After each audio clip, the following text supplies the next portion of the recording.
Okay, so let's do a breath work. We can do the same one we did last time because instead of kind of complicating stuff, it's better to, if people had an idea then. So do you guys remember the box breathing? Yeah. Okay, so let's do the box breathing. Let me quickly explain for those who don't know, but basically we are going to breathe in for 4 seconds. So take a deep breath in, try to fill your lungs fully as much as you can. And then you're going to pause for 4 seconds. And then you're going to breathe out for 4 seconds and try and get all the air out of your chest. So like you can kind of brace your diaphragm and abdominal muscles and then hold for 4 seconds. So that completes the box. All right, I will kind of count just to keep us all in unison. Don't get upset if you struggle to reach 4 seconds or hold for 4 seconds. We all have different bodies, but as a starter, 4 seconds is kind of manageable. All right, so everyone just get comfortable, sit with a good posture, put your shoulders back, kind of get your heart up, straight spine. And for the first minute, I just want you to be aware of where your breath is at right now. Just try and observe, try and connect it of how you breathe in the next 30 seconds.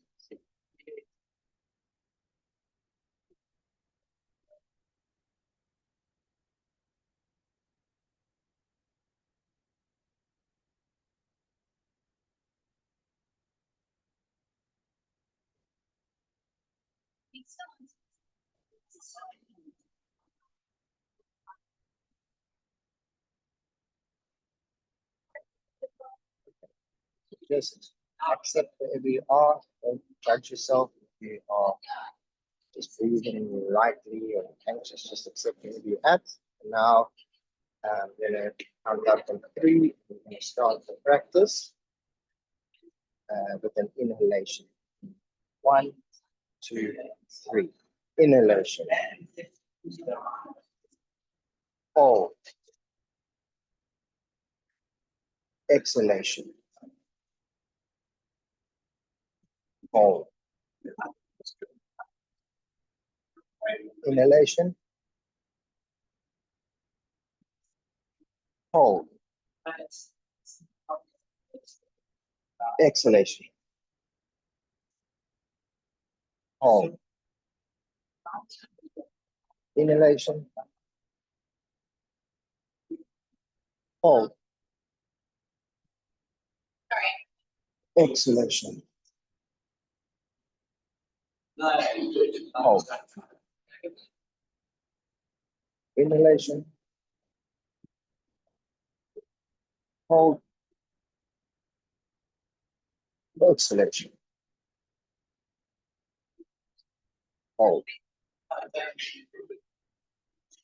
Inhalation.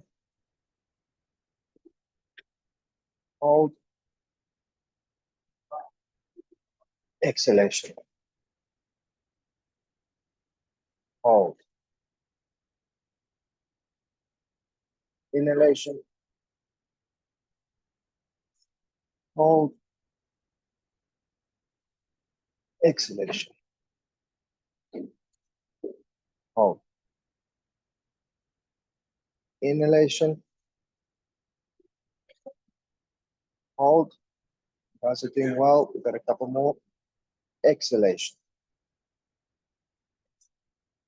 Hold. Inhalation. Hold. Exhalation. Hold. Inhalation. Hold. Exhalation. Hold. Go for the last one now. Inhalation. Hold. Exhalation. Hold. Okay, we're almost done with this morning's practice, maybe another minute or two. I just want us to do one more, which is the psychological sigh. I can teach more about it, but it's basically, it's going to be the deepest inhalation that you've taken today, even so you breathe in as much as you can, and you even try to sip through your mouth as much as you can and hold it. Everyone's going to be at their own speed. And then on the exhale, it's a big sigh. You can make a loud, audible, releasing sigh, like a it's called the psychological sigh. So we're all going to do that together. Taking our biggest inhalation for the day, holding for about 3 seconds, and a deep, noisy sigh, letting it all out. Okay, 3, 2, 1. Inhalation.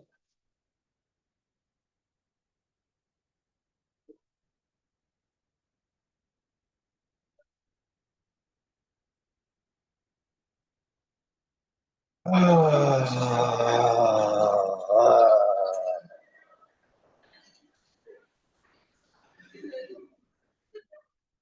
right. Yo, 10 seconds that one again. actually that felt very good, the last one. So to do just one, you should do 3 or 5. So throughout your day, box breathing or psychological sigh, I would highly recommend it. Yeah, thank you guys for letting me do a quick 2-minute breath work. I hope you can feel the benefits. And I hope Thanks, everything Mikhail. will be sorted. But Thanks, Mikhail. No, that was actually very cool, very useful. I think this is one of those things, like you get to the end of the month. It's been a month, and I was actually speaking to my father actually yesterday, and we were talking about how there's a point where um, things get sort of challenging, and um, you feel tired, and everyone feels like that. You, me, Marlon, all of us, like we get to those points. And it's okay. I don't know, I think it's something. I think we're very, very hard on ourselves, I think, in general. I think just because of the personality types, and I also just think, how we've been through, what we've gone through medicine and healthcare and all these things. So you always tend to, I don't know if this is you guys, but I think it was sort of a cultural thing where you put yourself last. You always put the patients first, or you put, your team members first. And it's not a bad thing, but ultimately it results in, your cup you can't really pour from an empty cup. So I think, Mikhail, that what we did with you now and what we did the other day, I actually started doing it during the day after our first session. And I felt like it helped me a lot, to regulate my everything. I think that fundamental regulation. So yeah, that's very cool. So thank you very much. So today's a bit of a, not a different day to I think what we've been doing, but a little bit more focused. The last 2 weeks we've really looked at really sort of high level, principally orientated stuff, which I think was a lot of new language to a lot of guys, and I think we all, yeah, you must add it to your business model, Mika. I think it's something very useful, especially if it's led by a doctor. Helps a lot. Social capital again. So I think we've done a lot of really sort of high level stuff, principally orientated sort of tools, frameworks, which I think was from our point of view, when we kind of created this curriculum and what we're trying to achieve, that was the main part of the boot camp. So we called it a business boot camp, and that boot camp was just like supposed to be like a bit of a shock to the system, get your perspectives going, introduce new concepts. I think, like Martin also said yesterday, a lot of the stuff we cover, um, it's some of it's actually beyond MBA level in a way. So MBA is obviously very complex, and there's a lot of stuff and systems and theory and all these things. But in an MBA context, that's when you're learning how to work in someone else's business. The art of entrepreneurship and creating an entrepreneurial model has to take from there, yes, but it needs to be a lot more practical and a lot more realistic or sort of real world. So I think the theories and the thoughts that Marlon and I sort of shared with you guys over the last 2 weeks has really been from experience, a lot of it from experience, and also just taking from some of the best schools and thought leaders across the world. So we did have some technical issues this morning. I wasn't able to share my screen on the Zoom. So Cindy is just going to kind of walk through it for us. So I see everybody's at a 4, 5, 6 out of 10. I'm hoping we can still keep some energy for this morning. And that you guys are gonna, still be sort of receptive to what's going to be discussed today. I'm going to please ask today. I know you guys are not feeling 10 out of 10, but I'm really keen to get some engagement today from you guys, especially because I want to. Today's session is mainly going to be looking at what we call the GOCP model, and this is the two models together, the focus and the virtual, and setting up this GoGP sort of business. And GoGP, I mean, yeah, it's kind of GoGP, go somewhere. It was the first from my side. So when I was in second year internship, I had written down on a napkin what I had envisioned I wanted to do in the healthcare space, right? So I know it's like sounds very cliche, but I literally wrote it down. I built a little sort of diagram framework thing, and GoGP as a concept was born back in 2018 already. So it's a long time, and many things have had to happen to get to the point where it can actually now come to life somewhat. But the idea was to bring in systems and tools for doctors to use to build a hybrid practice. So we're going to go into GoGP today. So we'll look at the traditional GP setup versus this hybrid model. We'll chat a bit about sort of social capital, building your trust networks, and your reputation. I think Mikhail yesterday put the GQ thing in the group, and even things like that. Each doctor has a story to tell, and each person has a story to tell, and your story is ultimately what's going to win trust and build your networks. Because I was telling my team yesterday, doesn't matter how big the business gets or how big the brand is, or it doesn't matter, because ultimately the relationships are going to be at that patient, doctor, patient, admin person level, if you know what I mean. That's where that patient's trust lies. And that's oftentimes in this setting, we spoke yesterday about that ladder going up all the way up to acquisitions. This first part is building your own personal sort of trust networks. Then we're going to look at some of the stuff we covered, like the framework, the customer segments, the value proposition, but specifically to GoGP as a construct. Then we're going to look at sort of canvases, like we've been speaking about the canvas quite a bit. So we're going to kind of put GoGP as a model into those canvases. Then we're going to just discuss the growth a little bit, and then how each model operates. So I'm going to go into the detail of how each model operates. Then we'll look at some ancillary streams, so income streams that you guys can sort of incorporate. Then I built a sort of growth plan, sort of forecast. So my target is for each doctor to be making 200,000 a month. That's really my target for you guys. And you guys obviously going to build it. We're going to build it together, but that's the sort of ramp up in my mind I have. And when you stack revenue generating sort of things, you can get to that number. And then we'll go over some of the administrative stuff, like opening bank accounts and so on. So I think Cindy, you can go can go down to the next. I couldn't even do a PowerPoint, guys.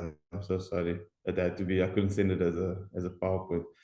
So, if you guys think about the traditional GP model, right?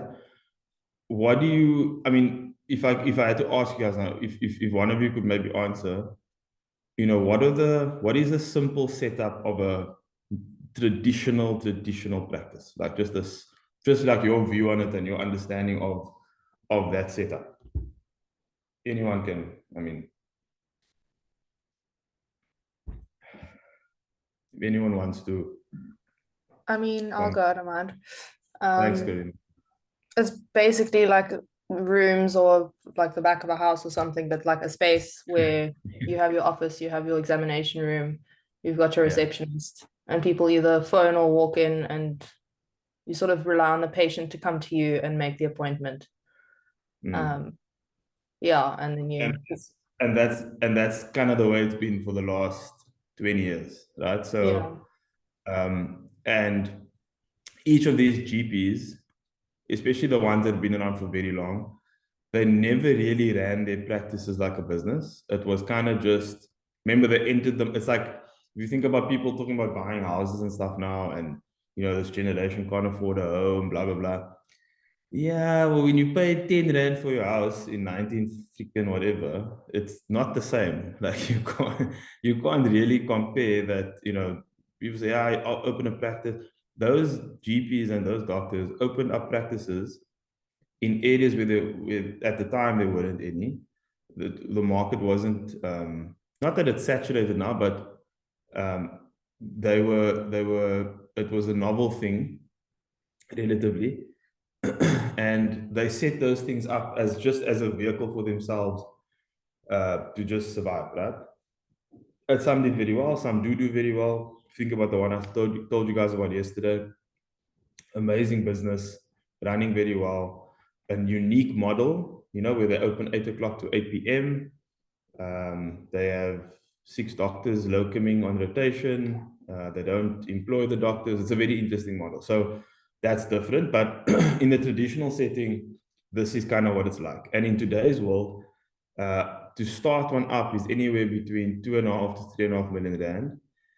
That includes the spend and cost to acquire patients, which is one of the biggest costs. So the reason most younger doctors locum is because there's already an established patient base, and they can go and service that patient base. But that patient base was built over many years, and is somewhat loyal to that doctor. So the thing about it is that it's not very scalable, right? And it's not a flexible model, other than that it's very expensive. And time to revenue is probably one of the biggest elements to it. Time to revenue, meaning, I mean, you can open up, some of you guys have started your own practices and things also already. You can sit there for a month and no patients come through. And it's very reactive. So if you look at what we've been talking about, pain points, gains, all those things, what we're trying to do with what we're going to be doing with this model is saying we're looking at all those things, and the GoGP hybrid model as a whole is also addressing certain pain points with certain gains. So one of the big ones is that it's a shift from reactive, so waiting for patients to come, to proactive, where you're going out and you selling your services yourself, you identifying a customer, you're coming up with value propositions. We've created a value proposition here already. Then from a CapEx point of view, so CapEx means capital expenditure, so the upfront costs to start something. And CapEx is a big barrier in general for setting up any business, anything. If there's a mechanism to reduce the upfront costs and work costs into the model, that's a win. That's a sort of value proposition. So now in this setting, there's zero upfront costs, right? Other than maybe some small admin fees for setting up a business and so on, but it's not hundreds of thousands and millions of rands. So that's the one part. And then time to revenue is a very interesting one, because the day you sign up your first GP practice, for example, if they book a consult, they can book a scan that same day, argument's sake. You've walked into that model with no upfront costs. You didn't have to wait for patients to come. You went and found that patient. You went and found that doctor to partner with. And on day one, you can generate revenue. Same with your virtual platform. Day one revenue, once you live. Then when it comes to services, when you're in the traditional GP setting, you're sitting there waiting. Your main offering, remember we said in the beginning, what's your value proposition? Everyone said it's healing. Your primary offering is only that you can sell 15 minutes of your time, right? Whereas with a GOCP model, a hybrid model, you can sell scans, you can sell consults. Sorry, you can build, you can sell things to SMMEs, you can partner with communities and so on. So big shift there already. Same with market reach. It's not local anymore. It's national. It's community. And then from a brand point of view, you building your own social capital and your own brand, which, as we've seen, is arguably the most important thing for you to do.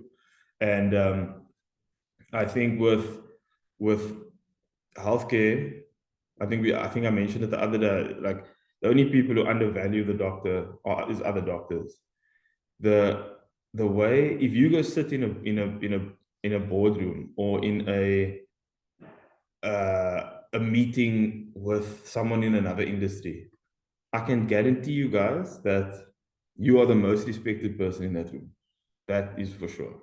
Yes, obviously the CEOs and things are there, but there's this societal regard for doctors that we should be using to our advantage a bit more. Because with doctor comes trust. With that comes an element of perceived intelligence. I mean, doctors are obviously quite intelligent, but there's this sort of respect for that level of intelligence because people have an idea of what you went through. They don't know, but they have an idea. And they understand, from a positioning society point of view, ignore whatever you've experienced in med school, internship, ComServe, wherever, if there were periods where there was times of humiliation or, I mean, I went through it, we all went through it. You break away from that and say, actually, I am Dr. Manley. I'm Dr. Manley, and I am of incredible value to society and to people around me, and I can add value where I find myself. So I think that brand ownership thing, you have to just step into that social equity of yourself, that you have social equity. You really do. It really frustrates me sometimes when not frustrates me, it kind of like breaks my heart a bit also sometimes because, people, I think the system that we've been through and the way the system is geared, it does lead us to doubting, what we can and can't do. And then you end up seeing someone who's got, I wouldn't say no authority to do or say things, but you end up, like some people they don't really know what they're talking about, or they don't have the backing or background to say and do it, but they do it anyway. And they build that social equity and community themselves. And then sometimes you as a doctor look at it and be like, yeah, but how come that person is saying it or doing it? Nothing stops you from doing it. It's just that person, for some reason, exactly, it's the truth, but unfortunately, and it's a systemic thing, right? From seniors all the way through the system. And you find someone on TikTok, I don't have TikTok, but I mean, you find someone talking about some health related thing that is not qualified to say it, but they say it anyway. And it's just because they feel they can. But something told the doctor that they can't, someone, which is exactly, it's Dunning-Kruger, exactly. And that's, if you know just enough to be dangerous is the problem.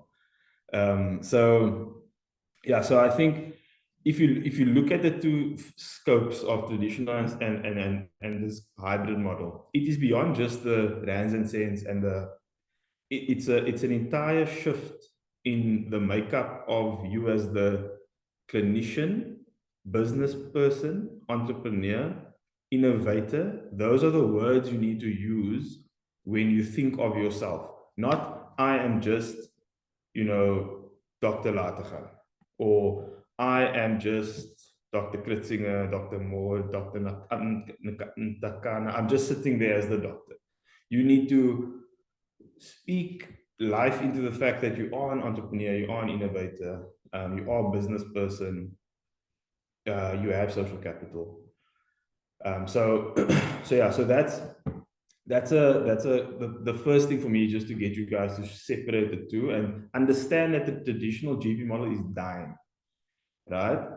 It's dying in the sense that even if we look at things like the NHI and things coming up in the future, they aren't models like that. So does anyone, out of interest, does anyone understand or know the mechanism behind universal healthcare or universal health coverage?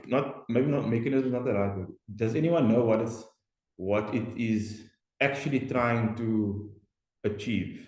I don't know if I'm asking that properly, but if anyone can, hazard a guess as to what, if you think of a country and there are many countries that have done it, but why do you think they do it?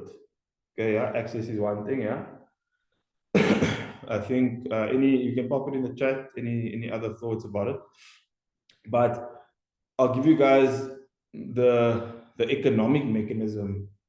That's correct. Equity also is. I'll give you the economic mechanism behind universal health coverage. So in Germany, when they introduce universal health coverage, you will notice that the incentivization is different. So it incentivizes different things. Okay, so many years ago in China, there was a mechanism for remunerating healthcare workers, which was very interesting. It was a preventative model, and you got paid for as long as you could keep your patient healthy, and you didn't get paid in the month that the patient came. So yes, there's obviously opportunity there for perverse incentivization. Obviously, that's for sure. But I'm just using that as an example. But what universal healthcare tries to do within the healthcare system is weed out inefficiency and bring in more patient centricity and customer centricity. So universal health coverage is supposed to capitate. By capitate, it means there's a basket of care for a certain amount of people, and it is paid for by a central pot of funds. And you as the provider, you're in a great position there if you have a large patient base, because for all the patients that are registered with you as the clinician or the hospital, you'll get a capitated amount every year based on the services you can offer them, whether you offer it to them or whether they use it or not. So let's say you've got a basket of care of 10 things, and that basket of care comes at a number. For the number of people registered with you that belong to you as your patients, you'll get paid for them at the end of the year, like as a capitated fee. But then it's up to you to run and manage your organization or your business in an efficient manner that allows you to work towards profitability. Because if you don't, that's why most of the government hospitals fail. So if you think about capacity in government hospitals, the only thing that they think they can do is hire more people. That's the way government tries to resolve capacity problem, is hire more people, which is not actually the right thing to do. You should actually be improving processes and making it more efficient, etc. So in Germany, when they introduced universal healthcare, there were about 4 out of 10 healthcare businesses or organizations that shut down when it was introduced because they were running so inefficiently. So universal healthcare incentivizes efficiency, customer centricity, patient satisfaction, and all those things, if you think about it, are you're bringing in commercial things to run a profitable business, and through the profitable focus, you then also deliver better care. Because, and I'm not saying like in the US where they exploit and so on. I'm talking about you in your organization. If you're going to run more efficiently, you're going to bring in more efficient systems, better customer engagement, and it's a shift to customer and patient centricity. So that's the economic mechanism behind universal healthcare. It is actually to weed out inefficiencies. So we as GPs are in such a good, or GPs in general are in such a good position for something like universal healthcare, whether it happens or not, because at a primary care level, the shift is shifting towards primary healthcare, right? So you guys know we've got this triangle in South Africa where ours is upside down. So it's primary care is at the bottom and specialist care is at the top. And what stuff like universal healthcare is trying to do, and we spoke about Dis-Chem bringing in all this innovation and all these new things, is to shift to primary care, right? Because that's where 80% of engagement happens with patients. So we're in a beautiful position at a primary care level because that's where the focus is shifting to. We just need to be prepared and think about outside of the box to ready ourselves for that. And I believe that, you know, this type of initiative and what we're doing is going to do that. So traditional GP model is dying, dead, not going to work anymore going forward. It is changing, and this is the change. So you can go on to the next one, Cindy. Okay.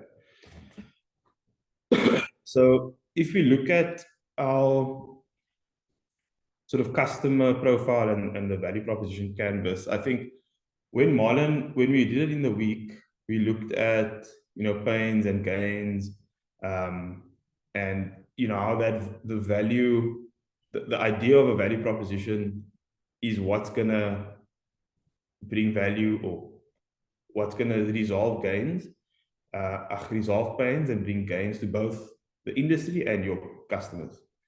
So in the GOCP model, we're targeting sort of four main, there's more, this is just sort of a baseline, but we're targeting the GPs, right? And independent clinics. Someone, when I spoke to, I think we were speaking somewhere, I can't remember now, but there's one of the doctors in the group asked me about Unjani clinics. Does anyone know Unjani clinics by any chance?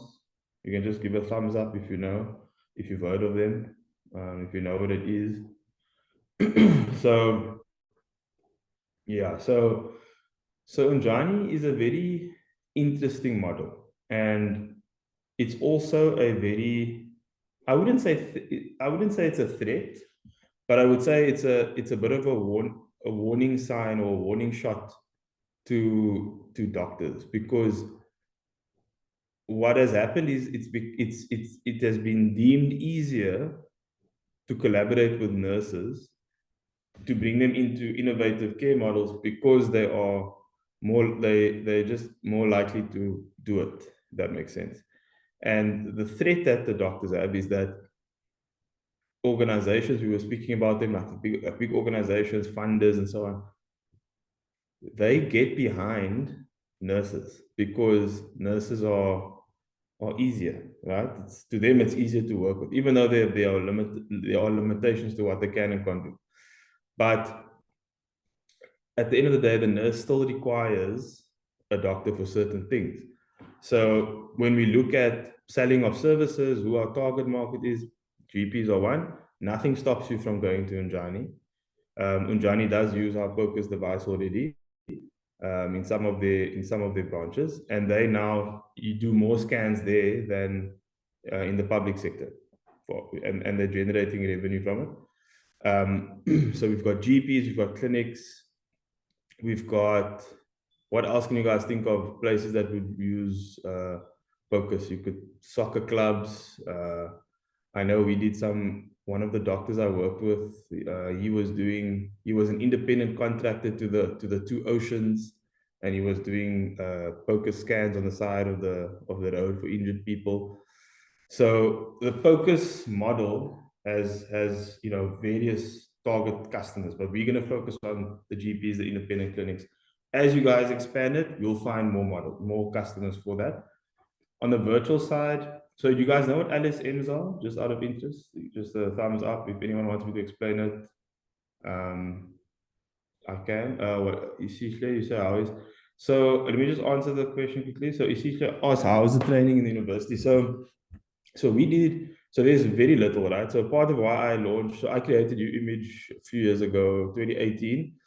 What had happened was I was doing my internship, and a patient came in, and my consultant, it was an MVA, patient was red, and consultant said, do a fast scan on the patient, please. And I said, doc, I've never done this before. She just looked at me, so she said, figure it out. So I said, okay, so I figured it out. And then no one was able to help me. Obviously, I was busy, and I'm an intern. What do I know at the time? So I found this big ultrasound machine, and it was plugged into the wall. It was an old machine, could barely see anything. The transducers weren't working. And I had to wheel it to the patient, and I get to the patient, and I don't know what to do, right? So the only time I saw any focus at all, any ultrasound at all, was like in 5th year, question 3 in emergency meds exam. What is the depth of something? I remember now. So like it was very limited. And now I'm in the EC doing my calls, and I need to scan, and I can't. So I ended up taking out I went on YouTube, and I was watching a YouTube video on how to scan. And that was what was guiding me sort of through doing the scan. So that was sort of the trigger moment for me to look to create UImage as a business or a product, because I knew that if I'm doing this, all my peers are also probably doing this. So we did a research paper with Stellenbosch University it was published last year, I think, somewhere last year. I'm like the least academic person, but I'm a co-author on it, so I'm quite proud of myself. Next to with Prof. Baikis and one or two other very esteemed colleagues. I mean, I got 50.5% for med school, so I don't know what I'm doing there. But we basically looked at students' integration of ultrasound into the medical curriculum, which was a big shift, right? So there is very little training in university, and that's really what I'm also trying to push for, is to integrate it a little bit earlier into universities. And it was an amazing success. The students all loved it. There's been 5 more papers since our first paper was published, looking at focus and introduction of ultrasound. We did something very cool. So we basically, I wasn't on those papers, but I mean, we did the first one, so I guess it's kind of opened up the channel. Stellenbosch was our first customer actually for this business. We looked at, in dissection, when we did dissection, so we had the cadaver, we would dissect, but then obviously when you see it in clinical, when you see the ultrasound, a completely different thing, you don't know what you're looking at. So the research was, comparing the anatomy on the cadaver, and then at the same time they had to do a concomitant scan on a friend, and then we put that in the exam for them to match it up, and that was sort of the academic part of it. So yeah, there's not much focus training at university or ultrasound training at all, but it's becoming a lot more prevalent. And we're driving that. You guys are going to be driving it too. So okay, so LSM. So basically LSM. Let me actually Google I don't actually know what's his name, the abbreviation actually means. I just use it all the time. But I'll give you the practical living standard measures. Sorry, it means living standard measures. My bad. Thanks, Karina. So basically, an LSM is basically just a reference, sort of a framework for where people find themselves, income-wise,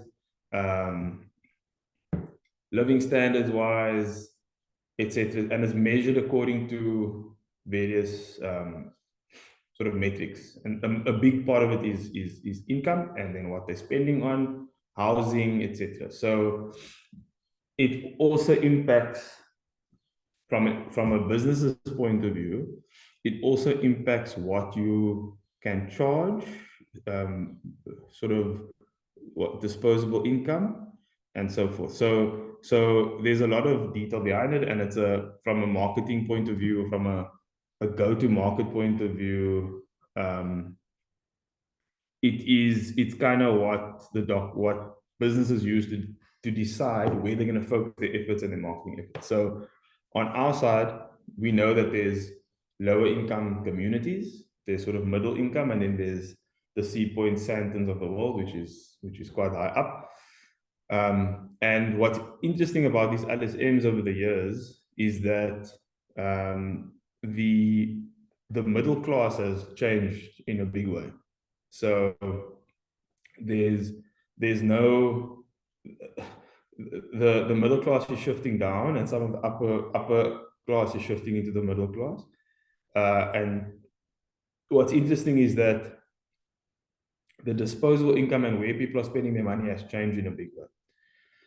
It's a nice opportunity also, because now you've got people looking at the market very differently, and people looking for different ways to do things that were previously done in a set way. So when we look at these LSMs, that's just the grade of income and where they find themselves. So 5 to 8 is kind of, it's like in the middle to upper middle. But then there's obviously the lower LSMs, which is 3 and below, or 5 and below actually, where you have to come up with different ways to approach those customers and those GPs, where your pricing will be different, where your offering will be different, right? And it's so interesting, because when we go back to identifying our customer or the customer profile, when we said you need to know your customer very well, you need to know them very well, because you can't dictate what things, well, you kind of can, but it's not in your best interest. You need to understand, you can't dictate price and things to the GP. Let's say there's a GP in Langa, for argument's sake, who's been operating there for 10, 15, 20 years. You can't go to him and dictate what your focus scan must cost, right? What your ultrasound must cost. You need to work with him. He will tell you, maybe, Kaylin, I think we can charge 250 a scan. You say, okay, if that's what you think, you test it. You book, you see, because ultimately he's going to have to get the patients for you, right? So yeah, so your value, exactly. So your value proposition changes per LSM. You cannot have a blanket. So I think I remember we said the other day, what's so nice about this, if you look at the traditional model, that is a set. If you look at a GP, he finds himself in a practice in a geographic area, right? That's it. He can only service that geographic area. With a hybrid model where you are going out, you can have 10 doctors from a LSM 5 to 8, then you can have 2-3 doctors from a level 8 to 20, massive, big money, Sea Point camps where you can service them too. Then you can have GPs in the lower LSMs. You can literally build you can spread your LSMs, and you can create unique offerings for each of them. That's the fun part, or the beauty of it all. And you'll notice each little LSM and community is going to have something, like Tegan was saying, he got this right by going with the old age homes, setting it that's a certain price, that's a certain model. You do that, etc. So your value proposition to the GPs, even in the different LSMs, is gonna change. Same with the virtual patients. If you're targeting professionals, moms, single moms, students, hostels, businesses, all different for different LSMs. So I think that's a very important construct to understand. I didn't want to go into too much detail with it here, but I just wanted to introduce you guys to the concept, and the fact that it's going to dictate quite a bit when it comes to your pricing and your offerings. So yeah, so that we can go on, Cindy. Is there any questions so far? You can keep posting them in the group. I will try and answer them as I go. But if any thoughts or that come up, please just, you can just go for it. I'll just stop. They're still saying, yeah, no, there was nothing. Yeah, it's unfortunate the way it was done. And you guys will see as you guys get into the field, there are so many barriers and roadblocks and things where you and I, or you will maybe see something like, geez, that's such a straightforward thing that we can do. But it's never as straightforward as you think, because there's various blockages and people and organizations and rules and red tape that stop certain good things from happening. And I think that's been an overarching challenge in healthcare.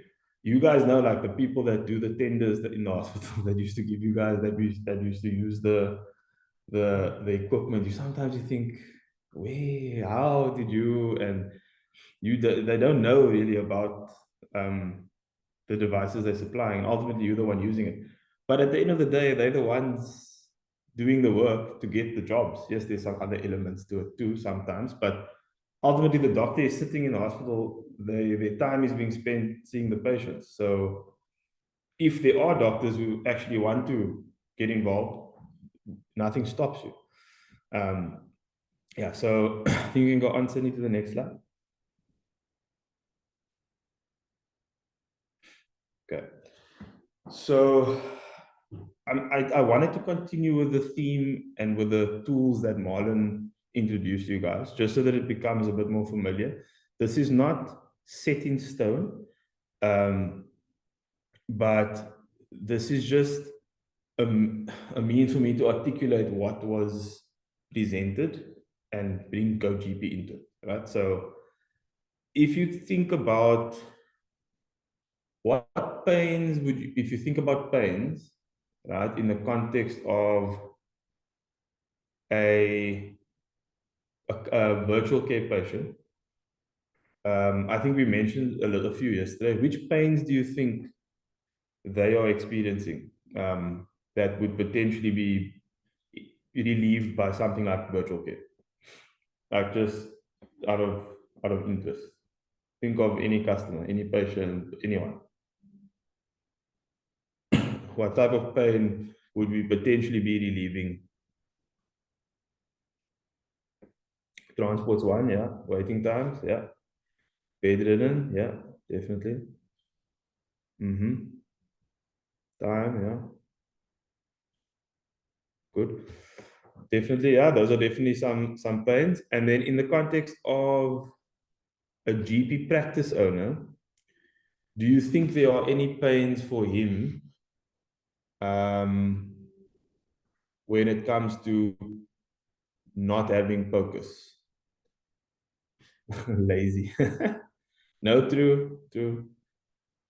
And a lot of virtual care stuff is just reassurance. They just need a doctor to tell them they're fine. And they Google things and then they get scared. But from a GP point of view, do you think there's any pains that they could experience? I'm interested to hear what you guys think, if there is a pain that we could be resolving for a GP. Ooh. Okay. Difficult to know, waiting for the information. Right. Difficult to know where to send the patient. Yeah. So patient disposition, that's a big thing. Yeah, for sure. Do you guys think, okay, referring, okay. Remember, these are private doctors, no? Not state doctors. So you must also factor in money and time. You see expensive for the clients, lack of skill, reluctant to get, yeah. I'm gonna show you guys an example of one of the GPs that we did with one of our clients. Yeah, I think Dietrich says something interesting there. Yeah, definitely. What's interesting about what Dietrich said is the patient, depending again on the LSM, this is true, but if patients don't, some patients now are wanting the doctors to be at a certain level, right? So she's rightfully says they're going to go at, this is now slightly higher LSMs, but they're going to go where the service is holistic and they're getting this device is being used and this fancy thing, and they're going to go tell their friends about it, etc. So that's a big part of it. That's definitely something, and they will go to competitors if it's offered there. Also the lack of the skills. Yeah, so I think lack of skills is a combination of the lack is from it's everyone thinks in the private sector, doctors, even if they're not in business people, it's a return on investment. So for them to take time out from what they're doing, where they're making their money, is it worth it for them in the context of their current practice and their existing model to introduce this? Probably not. And the reason is because they don't, if their business is making enough money to cover their house, cover their car, get the kids to school, they're not really phased. And ultimately the patients suffer, right? Because I tell you, my parents' GP, my mom had diarrhea like a month or two ago, and she was on a potassium sparing, I think she was on potassium sparing, I can't remember now.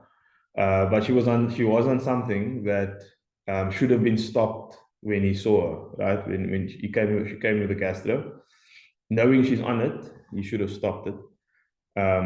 And he didn't, and she actually went into she had acute kidney injury.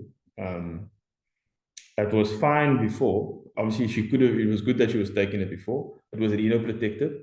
But then in the gastro and the acuteness of it, when he did see her, he should have said no. So the thing is, and the reason I say it is a lot of the older doctors and the older GPs who have these established practices, they're in such a routine and such a rhythm that for them to bring in any innovation is just not worth it. And again, ultimately, the patients suffer.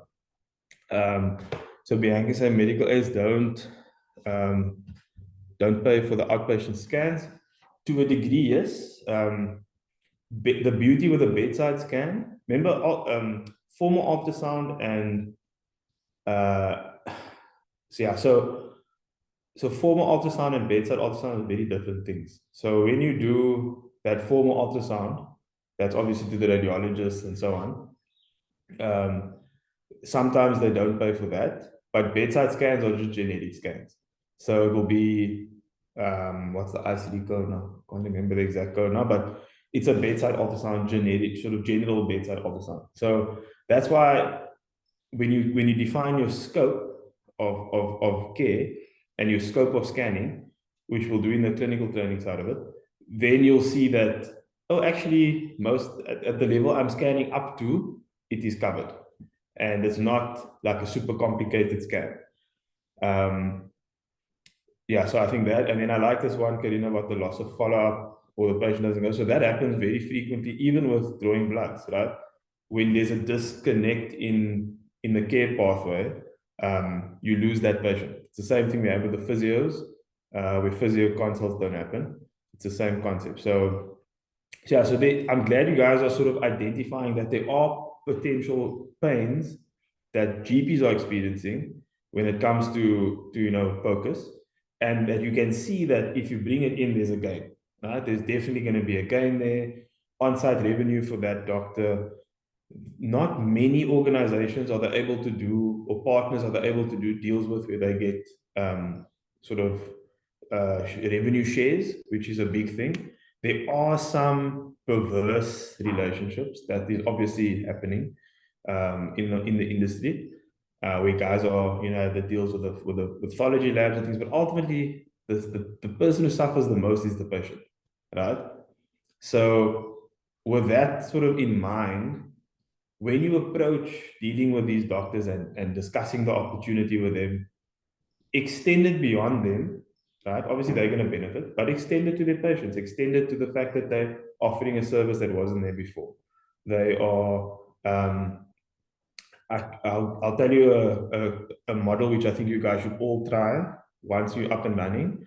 I'm going to give you a straight channel to target, which I think is something that will do well for you guys, but I'll do that when I get to the model breakdown. But just think of the POCUS device and the training and everything as literally a tool. You can sell it anywhere and everywhere, where you think there's opportunity for POCUS to take place. Then I think the most important thing about this model is the expanded reach. So it allows you to, with the virtual care and the POCUS, it allows you to access patients in lower LSMs that you probably wouldn't be able to. I had a discussion. You guys all know Vula, I'm sure, with Vula, the referral platform, and you guys all know EM Guidance and all that. So these guys, like, we all kind of have been coming along together. With Vula, for example, we were gonna invest in Vula a few years ago. I didn't at the time because I'm very commercially oriented. I couldn't understand, the commercial mechanism for how Vula would kind of work. And by that I mean, how is it going to make money? Because their main revenue stream is advertising, and the pharma companies advertise on Vula, but it's also sort of, initially it was a bit strange because most of the doctors were state doctors who have no real influence on buying of meds and things, but now a lot more private doctors are also starting to use it. I've implemented Vula in my actual sites,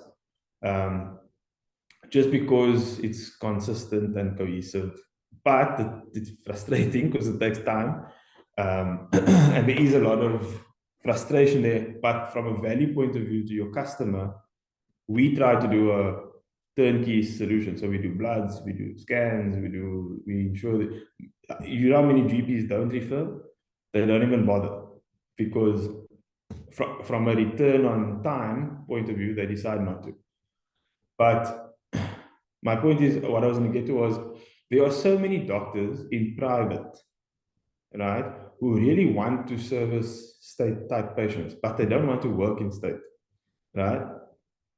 So the gap that you can kind of expand into, or new market, is to bridge that gap, right? And to bridge that gap between public and private just requires a tool like a virtual platform, for example, and a little bit of sort of out of the box thinking when it comes to getting those patients through the door, letting those patients become your patients. You don't want to necessarily work with government, right? You do not want to necessarily have it, because with government, any work you do with the government is a tender, and a tender is in the lot.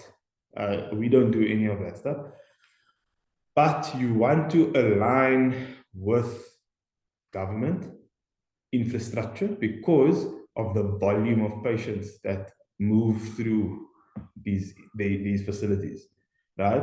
And there's opportunity in that, because if you build a relationship with management or wherever you find yourself, build a relationship.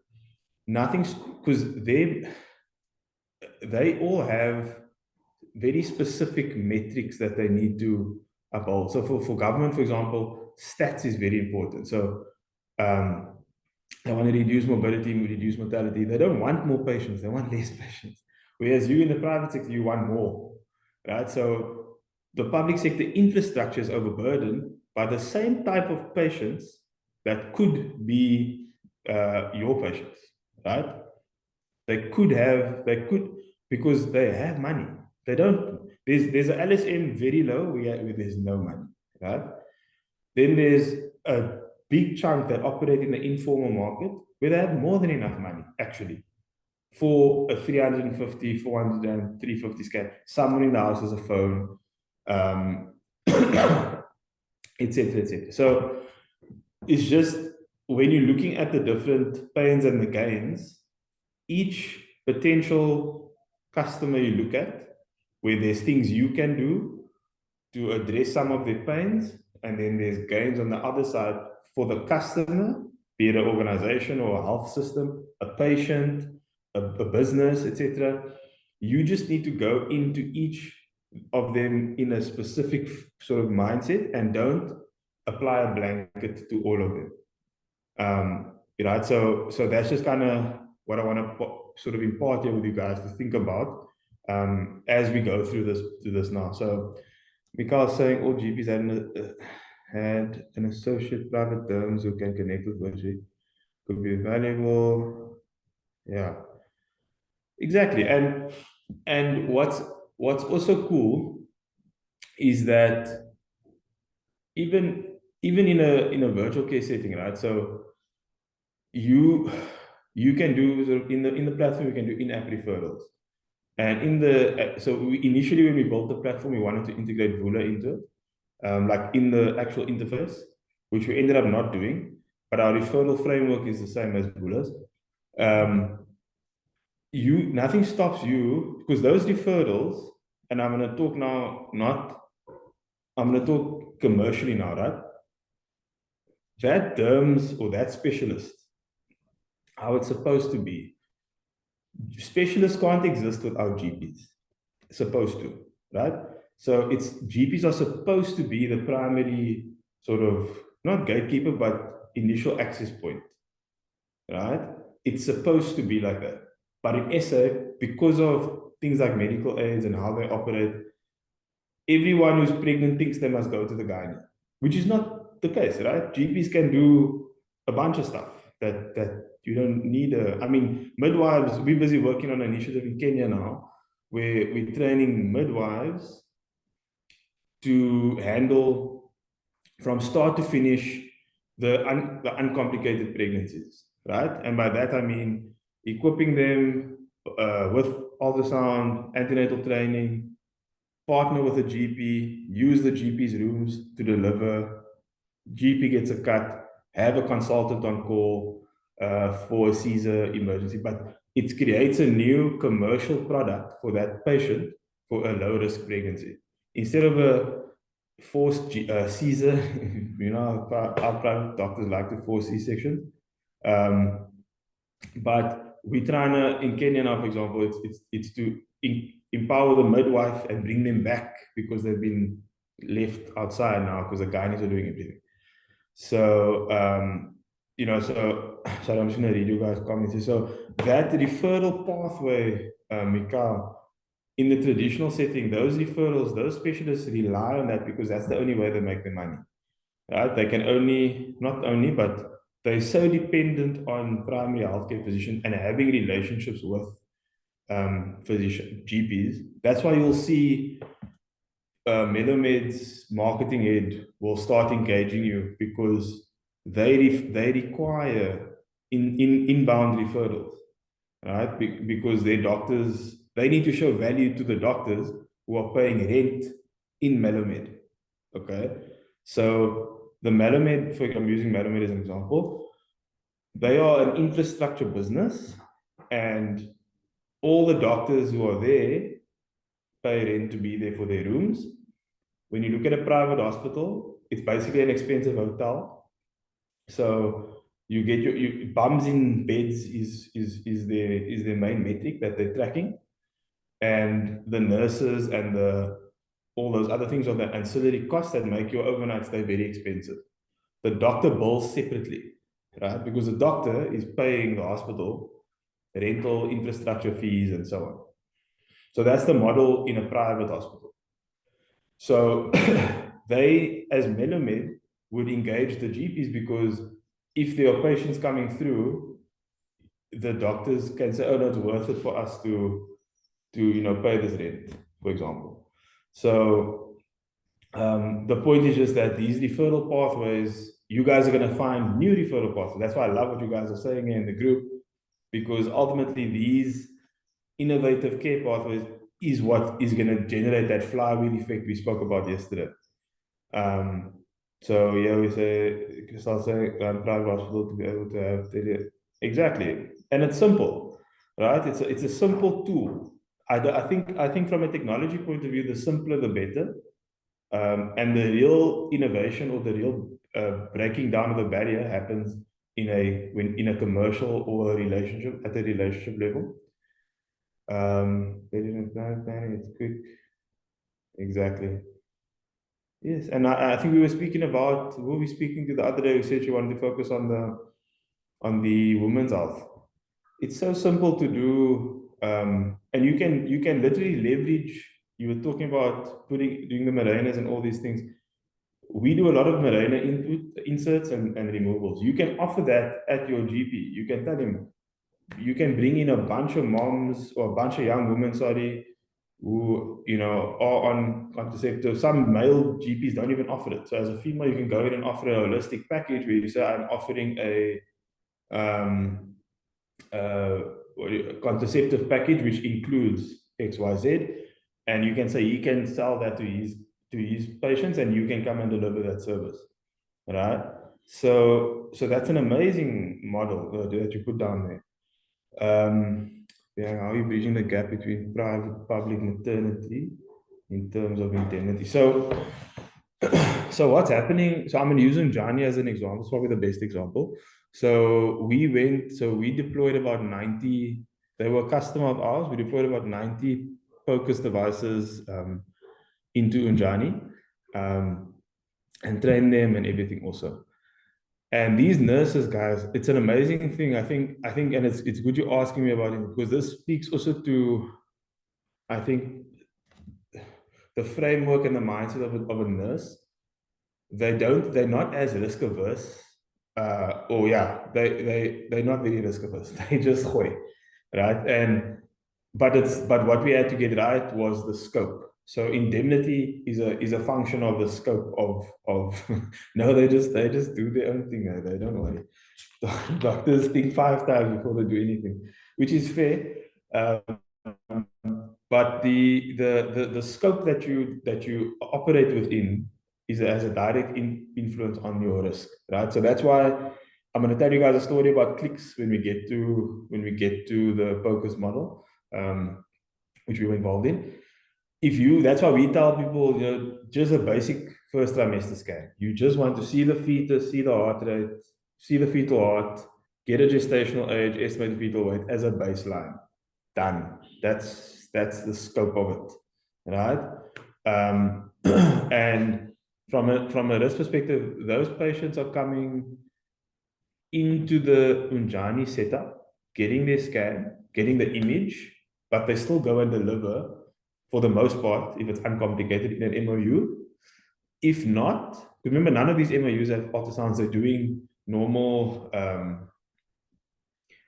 Yeah, no, it does. If you expand your scope too much, Bianca, if you're doing like crazy scans, like 4D fetal scans and stuff, that's why I'm saying you must be very specific and limit your scope, because it protects you also. That's why primary care is such a nice space, because it's pretty low risk. You know what I mean? There's not things can happen, obviously, but at this level, there's the volume game is there, and there's so many different things. You're not really gonna cause someone to die unless you give them something crazy, but that's unlikely. So I think indemnity and risk and stuff is a function of scope. And you know, we want to keep the scope not too broad, limited, and within, I think, manageable, like within a manageable framework.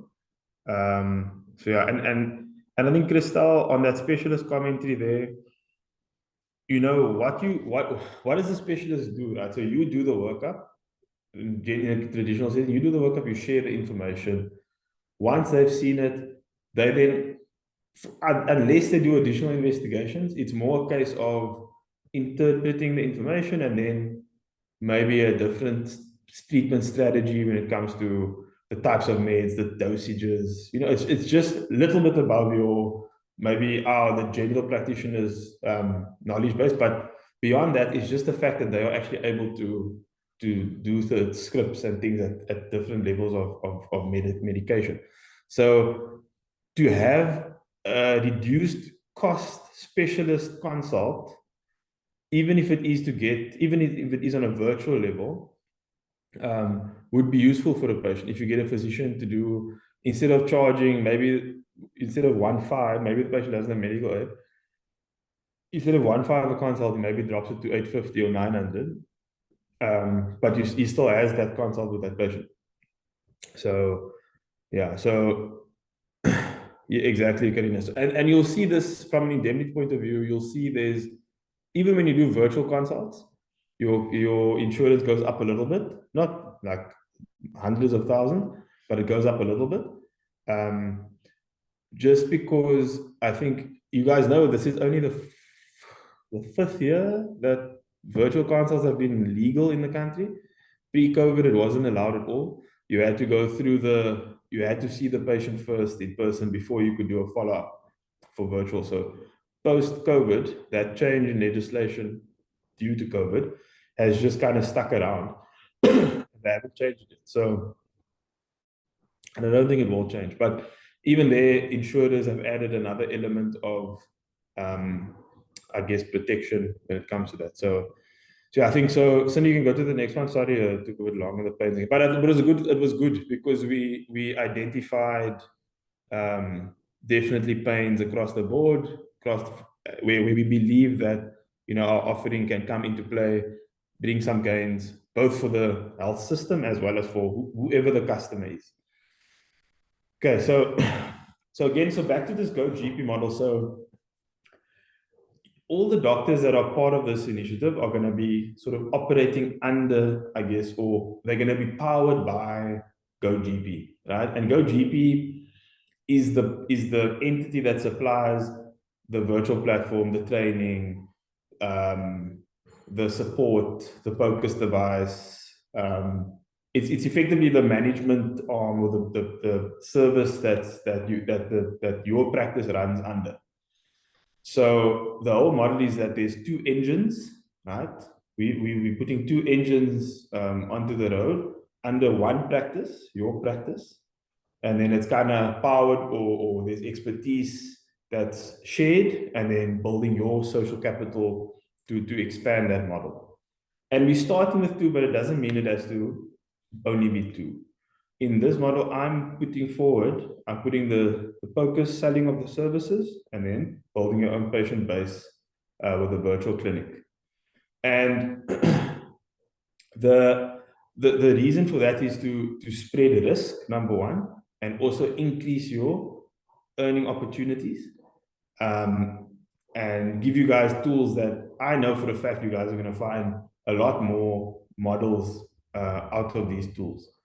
So if you think about the focus as a service, which is quite an interesting way to look at it, you are ultimately, if people talk about software as a service and so on, you are ultimately bringing ultrasound as a service to the market, where you're doing ultrasound in practices, partner clinics. It allows them to bring in diagnostics and a tool with no upfront costs for them or for you. But ultimately for that GP, we spoke about the pains. He doesn't now have to go through any of the training, any of the process of buying the thing, etc. He's literally getting margin and revenue. He's making pure profit of someone else's services and skills and tools. We are just leveraging his patients, right? So it's going to be interesting when you guys go and do the engagements with the doctors. I'm very keen to see how that goes for you guys. Then the second engine being the virtual care practice. You build your own practice on My Pocket Health, which is our virtual care platform. You set your own schedules, your own times, your own prices. You choose your LSM. You can package it however you want. You can even have locums working on your behalf on your platform. You can literally, in the same way, you have to put in your brain, in the same way a traditional GP built his or her GP practice, you are going to build your virtual practice on My Pocket Health. That's how you need to kind of look at it. The only, and I mean this with respect, but these days, I remember in my last 3 months of internship, I was on family medicine, and I didn't touch a single patient. Like, I did not touch a single patient. I did all my clinic, like, consults and stuff over the thing, and I let the patients examine themselves. And I did not miss a single appendix. I didn't miss a single. What was that? What's that sign when the patient has low abdominal pain and you make them jump? I can't remember that sign's name. Does anyone remember that sign's name? Murphy sign, yes, Murphy sign. Yeah, we're gonna go into no, we're gonna go into no. Murphy sign, yeah. So I mean, I picked up so many Murphy signs, and you'd be surprised. Like the reason I did it was even at that low LSM, which is a state patient, they fully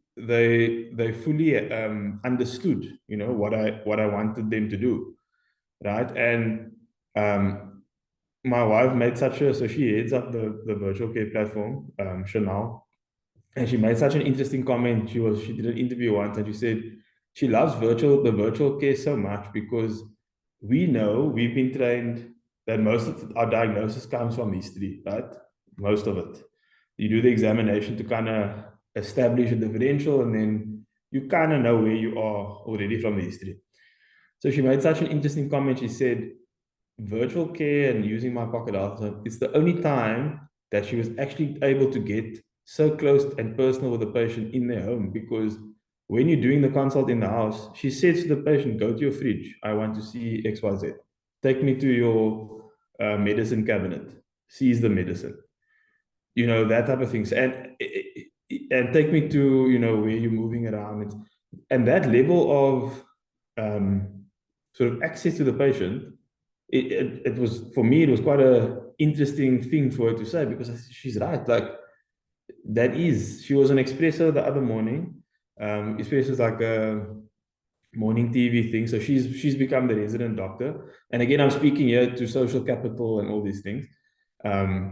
You guys have, nothing stops you guys from doing stuff like that also, because you have knowledge to share. And she's become like the resident doctor representing our brand and stuff, but she's like the resident doctor now.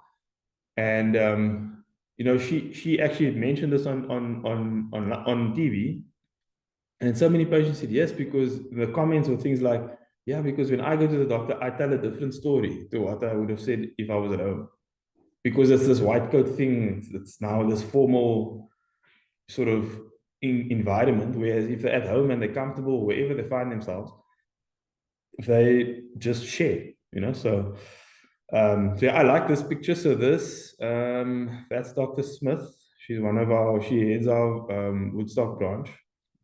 So she owns part of that branch, and she's also like our chief medical officer within Inner Health.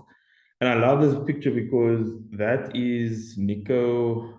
What's Nico? Nico Jacobs.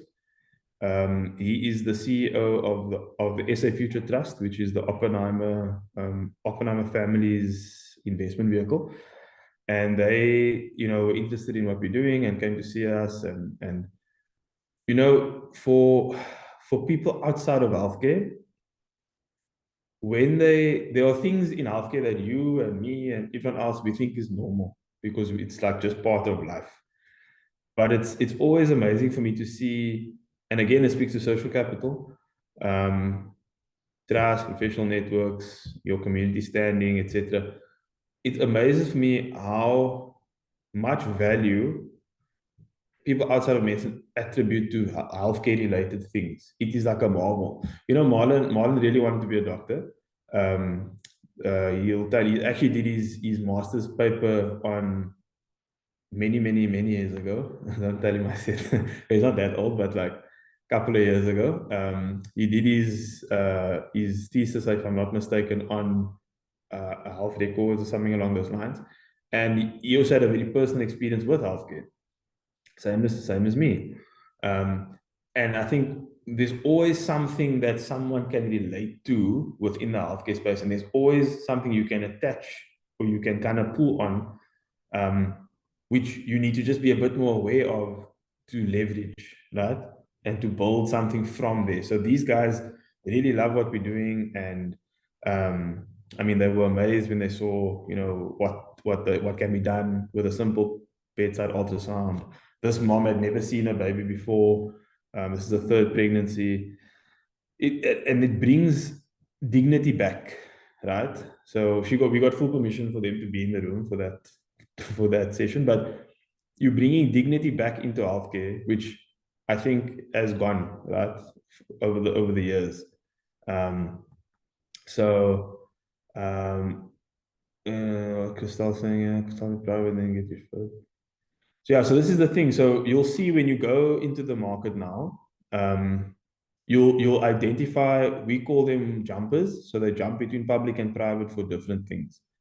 And this is just a factor of there are, and where the government, if the public clinics like it or not, you know, the patient has autonomy, and if they have the money, the problem is not the patient, it's the poor care or the incomplete care that is happening at the primary care level, right? Where these GPs are, I'll get to that now, Karina. There are GPs that are genuinely, you know, just not, they're just not up to scratch, man. You know what I mean? I was telling you guys earlier, I didn't touch my patients. Though GPs don't touch patients anymore, right? So you guys are going to encounter that also when it comes to choosing who you want to partner with, because you'll probably see that there'll be GPs who are very much just money focused because they're going to generate some extra money now for nothing. There's going to be ones that actually care about their patients. There's going to be ones that really want to bring a new service, right? So you're going to have to gauge that as you go through each of the LSMs and each of the doctors. So, which for me is quite an interesting, it's quite an interesting sort of thing to look at. So I don't think, Crystal, so much it's the patient's fault. I think it's a element of the level of service and how that referral is coming in, right? And that's a very good observation, because, but again, the bridging of the gap is what I said earlier, was there's doctors in private who can and want to see patients in state, but they don't want to work for state. So you guys have, wherever you find yourself, a unique reality, a unique thing that you guys can leverage. So yeah, but there is definitely a bit of tension there. I agree with you, but I think it's more down to the poor GP services, in my opinion, or yeah, that's my view on that, because these patients, they can afford GP. What's the saddest thing is they will go to the GP 4 times and they'll say the same thing every time and you'll charge them. And ultimately they end up in the EC with something much worse. Maybe they should, because the job of a primary care physician is to identify and appropriately not dispose, but the disposition of the patient is kind of the most important thing. So identify, diagnose to a point, treat what's treatable, but appropriate referral is a key tenet of being a good primary care physician, right? So we'll get to that example now when on the poker side. But I think, Karina, that is very much, I think, sorry, Crystal, I think that's very much attention, but it's also a nice opportunity, because you can then come in and say, let's say you identify a clinic, a state clinic, and you manage to build a good relationship with their clinical manager. That clinical manager, if your relationship is strong enough, yes, obviously there are certain practices and things that you can and can't do, but if they identify, for example, let's say the waiting room, there's a 12-hour waiting time. They identify all the green patients who are really not supposed to be there. If you build enough social capital and relationship there and so on, what stops them from engaging with those patients and saying, oh, but you know, you can see Dr. Kritzinger on this platform, and if they are willing and able to pay. Because again, for them, it's a decision that they're making about, do I sit here now in that low LSM? If they sit there for 12 hours, they don't get paid that day. Okay. So is it worth it for them to spend the 300 Rand to get a sick note or a script or something? Or maybe they don't even need any of that. Maybe they got a headache and they don't know why they paranoid, they lay people, they don't know what's wrong. You reassure them, they can go back to work, right? Instead of sitting there for 12, 13 hours, and then just to be told, oh, we can't see you today, come back tomorrow. So now they miss 2 days of work, right? So you must think about that when you think of your customer. What is that person's reality and what is their motivation for what they're doing and why they're doing it? Okay, so I think that's very important as you build your virtual care business and your focus business, to think of that customer on the other side and the realities of their lives. I remember the reason I started My Pocket Health many years ago was when I was doing my internship, there was a patient that came in at like 3 a.m. or something, and the EC was very busy. And I remember this guy, he was like, doctor, I can't do it. I can't do it. My bors, his chest is paining. Blah, blah, blah. But he doesn't look like an MI type person, man. He's not at all the phenotypical. I thought, okay, maybe it could be like an arrhythmia. He's quite fit, maybe athlete's heart or something like that. Because he really looked distressed. And ultimately, I looked at him. His sats and his everything was fine, pulse was fine, everything. And I said to him, what do you do? So he says, no, he's a bricklayer. So I said, okay, did you lift anything heavy yesterday? He says, yeah, doc, yeah, ek het klomp bakstene gelê. So I just took my finger and I pressed him on his chest. And I said, is that so? And he like shouted. So I said, meneer, you're not having a heart attack, sir. You just have costochondritis. You just have a muscle in your chest. But now for him, he went to the EC at 3 a.m. because he thought he was dying. And that's when I realized that I think there's a large cohort of patients who are going to these state facilities or even to hospitals really when they don't need to. And it's because of education. So what the virtual platform ultimately allows us to do is start moving the doctor-patient gap from this to this, because it allows you to just spend a bit more, because you're going to be reassuring and educating on a virtual level, right? And that's why I started it at the time, and that's kind of what it's evolved into now is what it is now.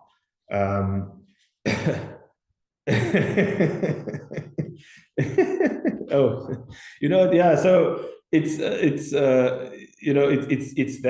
that simple education, right, at a primary care level is what is going to empower the patient enough to save their lives, number one, but also reduce some of the pressures on infrastructure. And that's why with virtual care, again, it goes down to the scope. So I think someone asked, how do you know when to refer, when they need to be in person? If from the history, right, you pick up any red flags, a teleconsult is no different, a virtual consult is no different from an in-person consult. You still identify your red flags, you still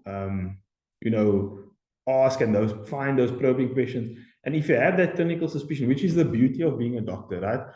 You always have a clinical suspicion. Like that is just a superpower that you have just from the reams of knowledge in your head and the experiences you've had. And some of them, if you're coming straight out of public, maybe some of them are more extreme. But if you do have a sort of clinical suspicion that something might be a bit off, then what you do is what I sort of initiate on the virtual side of things is, if you don't have your own rooms, you do partnerships, right? So you can maybe identify a GP or two where you are, depending where your patients are. You can build relationships with these GPs, and then if anything comes up, you say go to that GP. Now you're building your own network, right? That's the key. You must build your own network of partners, GPs, specialists, etc. But it's yours. It's yours. It's yours. It's yours, right? So, and then that. So what I would suggest there, Karina, is this is a very interesting, and I love that you're asking this. As you build your patient base, you are then able to create communication channels with your patients, right? So what you can do is your business, your brand of practice, you set up a WhatsApp channel, community channel, and you invite patients to it, and you then continually share information with them, right? You can create a page, you can create, etc. It's yours to create.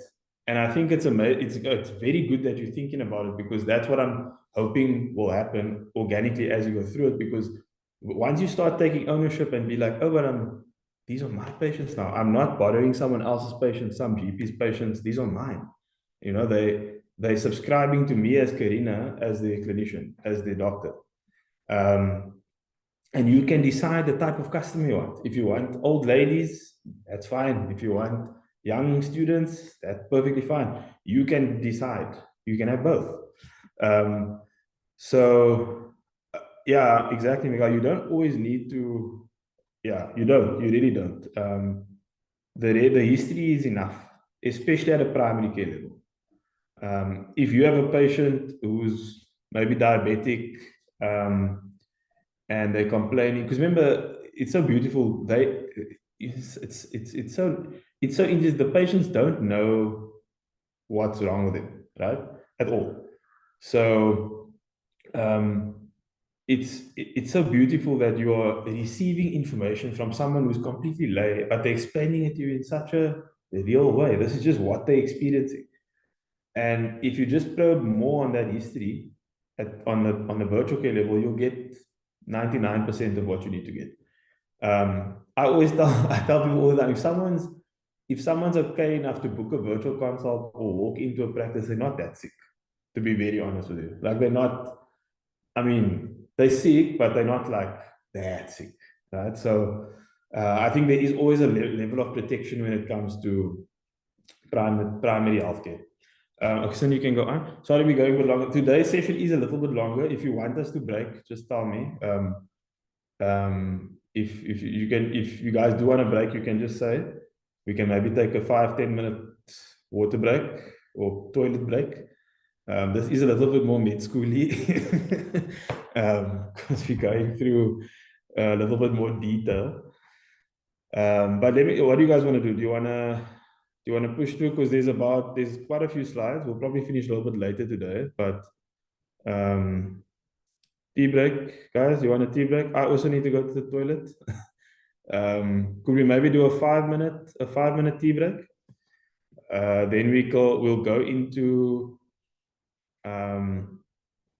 some of the Canvas stuff we spoke about and breaking it down. And then we're going to go into each model. Okay, cool. So we'll do a 5-minute break. We can come back at 11:25. And then, Cindy, can you just go to the next slide? You guys want to see I can't remember now what the next slide was. Okay, yeah. Okay. Yeah, we've spoken about quite a lot of the stuff already, but okay, let's do a 5-minute break, and then I'll see you guys at 11:25. That's fine. I just want to go to the toilet also quickly. Okay. With Marlon in the first few days, it is really a toolkit or like a toolbox, right?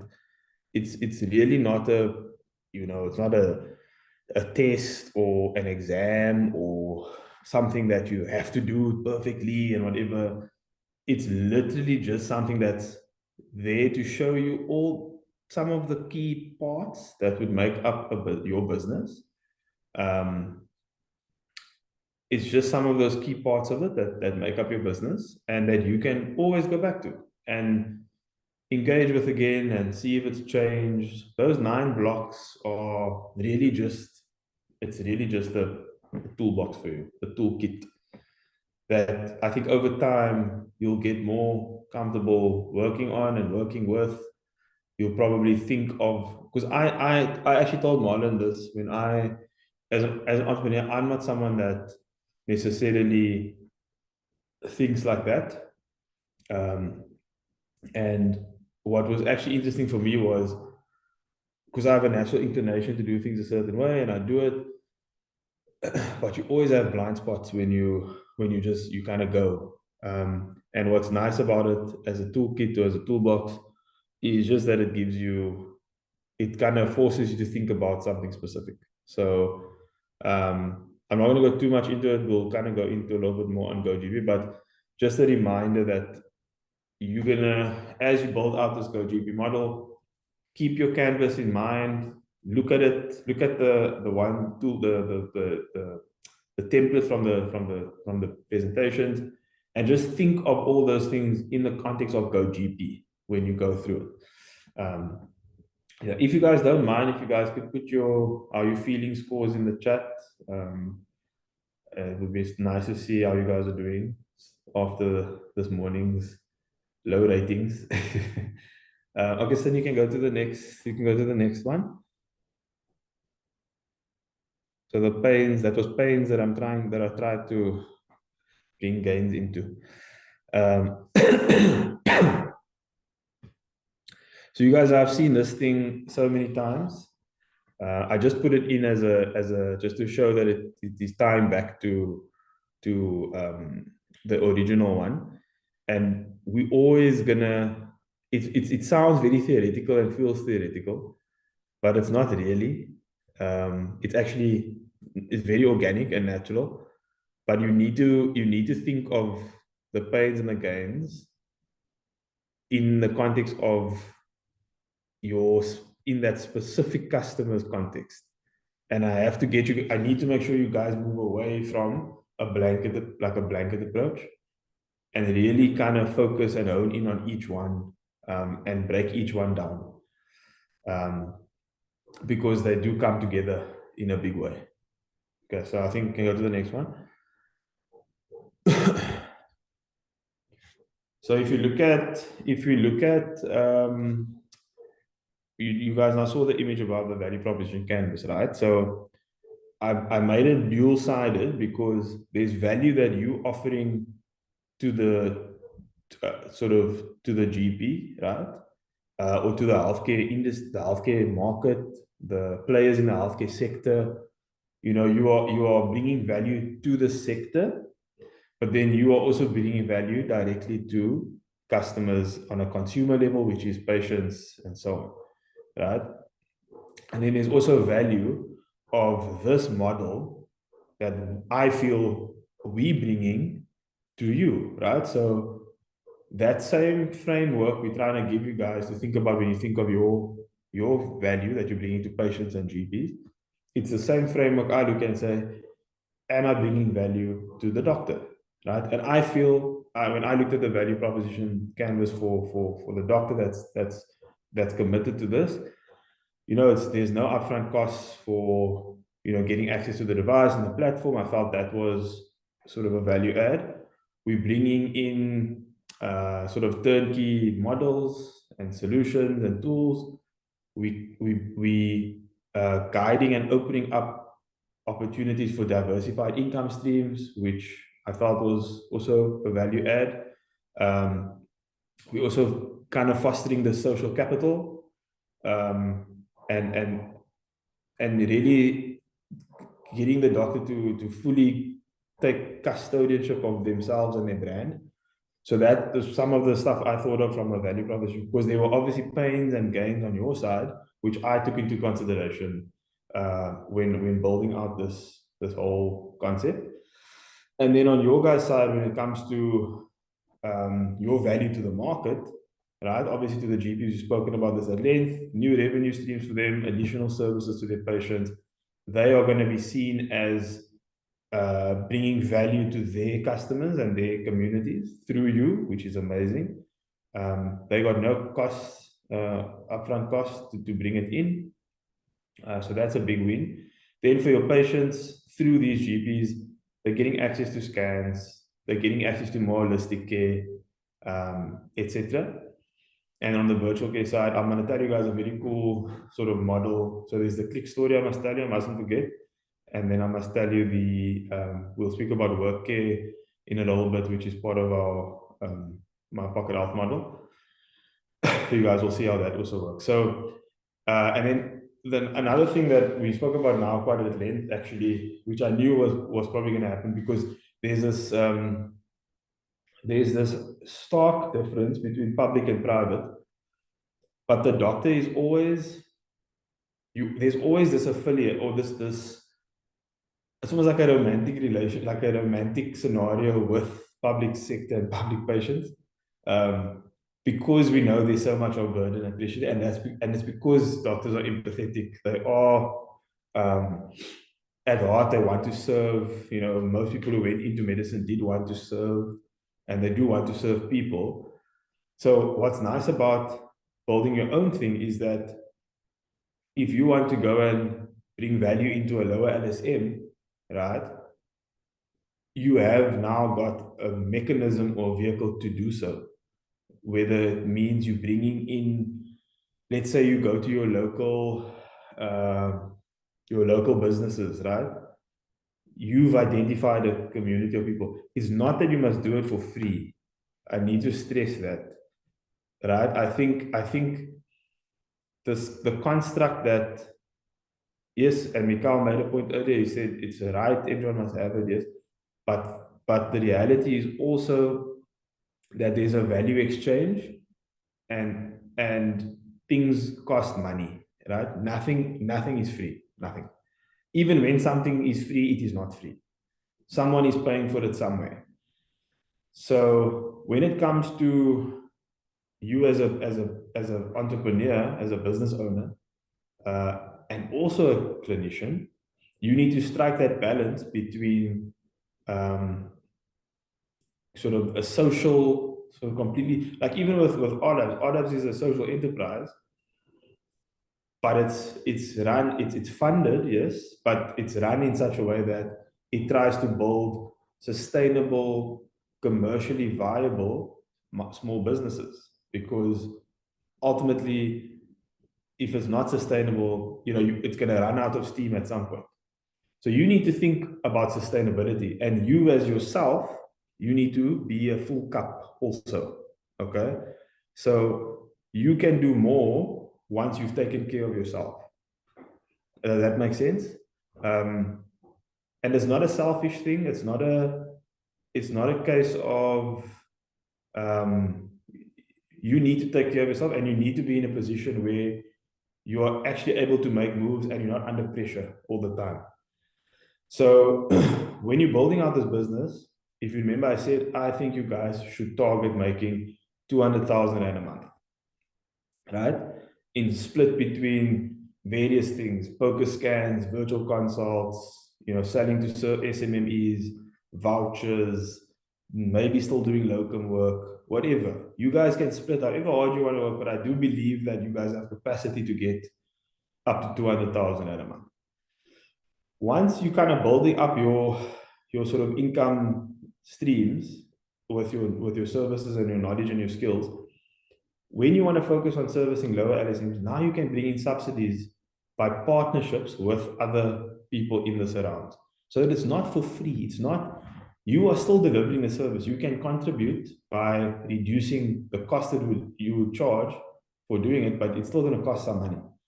So you you then become a change, I guess, agent, in a local community, because you're coming from a point of strength.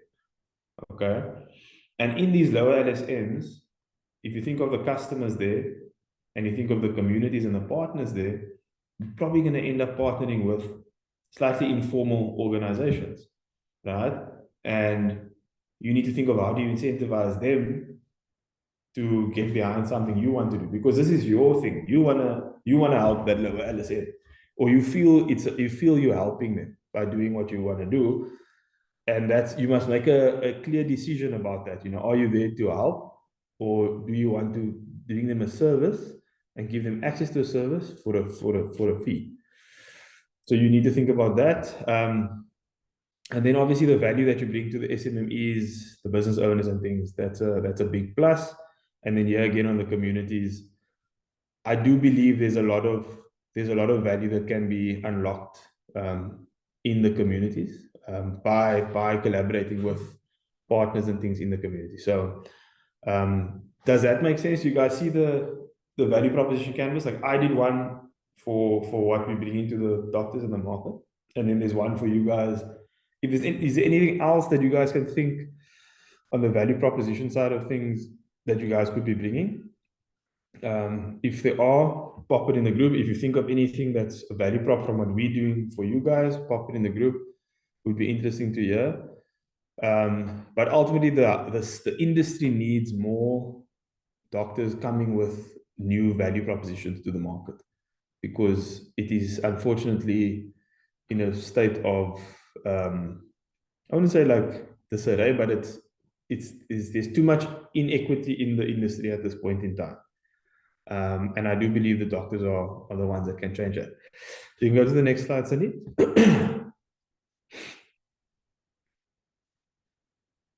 Okay.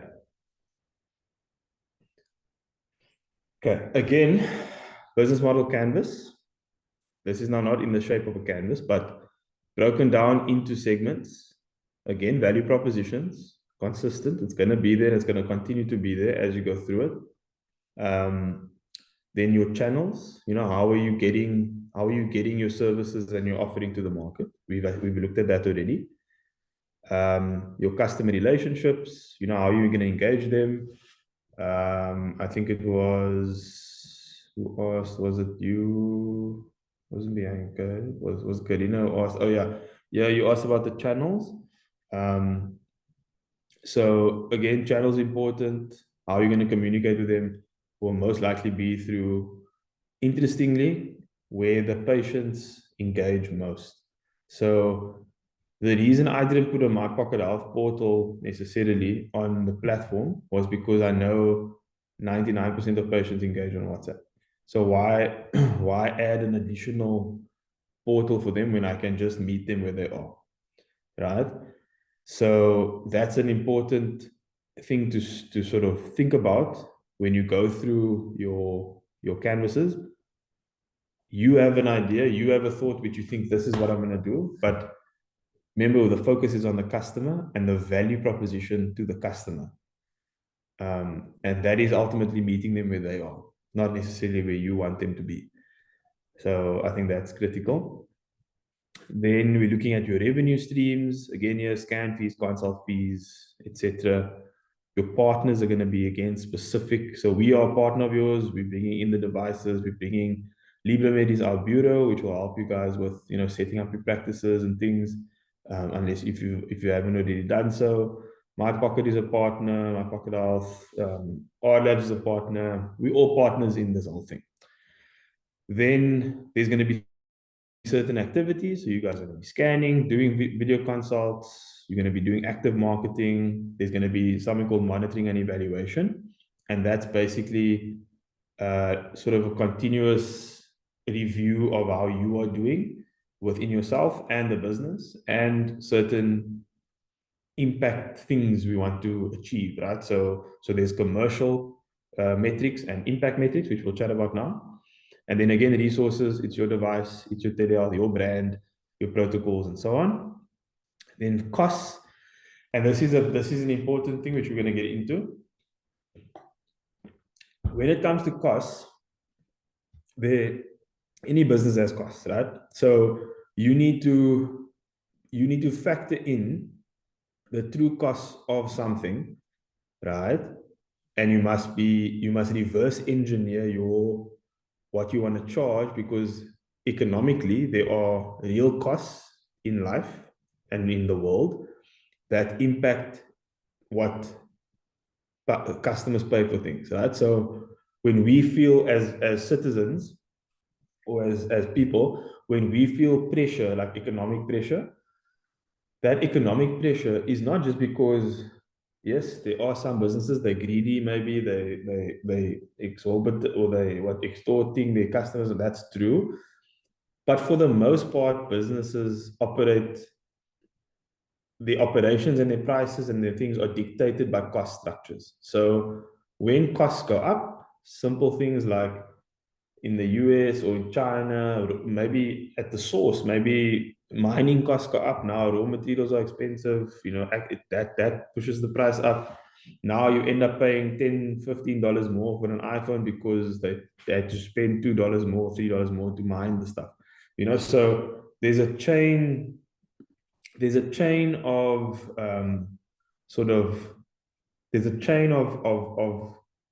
of elements that result in what you pay for something. Okay, so it's never just that. It's just that's the price, right? the mechanics behind pricing is a function of all the little elements that make up what it costs to deliver that service or that product or that item. Okay.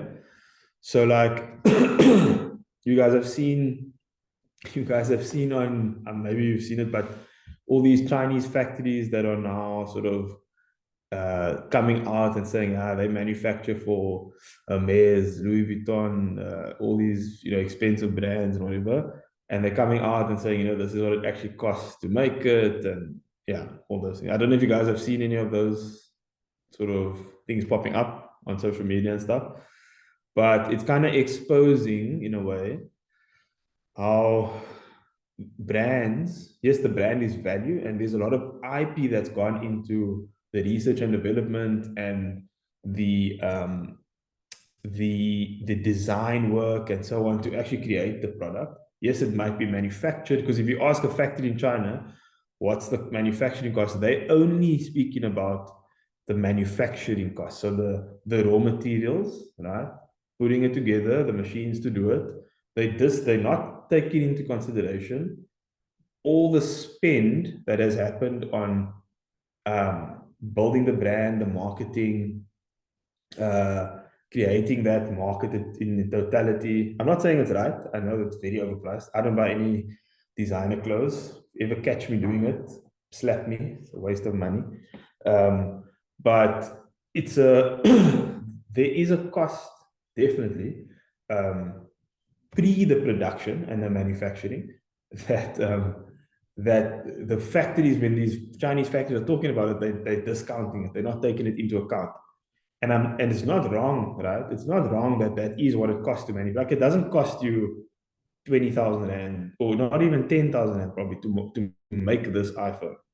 The raw materials cost a certain amount, and putting them together costs a certain amount. But there's other factors that dictate why Apple needs to charge that much. And it's because Apple is spending on software, security, all those elements that make up, what makes the whole Apple ecosystem work. That costs money, and that the people behind it, right? Warm bodies, humans that need to eat. So when you think of your healthcare business and your healthcare offering, please consider the years of training, the years of, the knowledge built up, all the different costs that come into play for you to deliver your service, right? So from a mechanism point of view, I've put in costs, right, on purpose into the GOCP model, right? We also have costs like platform fees, storage fees, blah, blah, blah, right? which I'm going to show you guys. But that's the cost to run the platforms and so on.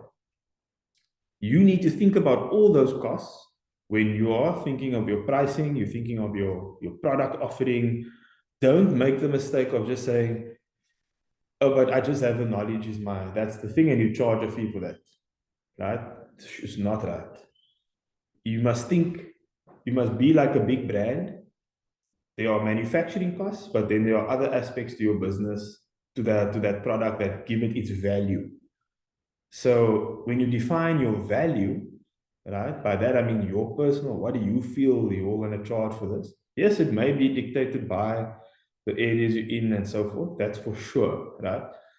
But I'm just saying, when you land at that price, understand what's making up that price and whether it is worthwhile for you to do it at that price.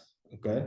So if you enter a community, maybe there's 15 GPs, and okay, I'll use cars as an example. So I buy and sell cars, right? So this is one of the businesses I have, buy and sell cars, and I'm always looking. I buy and sell luxury cars, and it's an amazing business.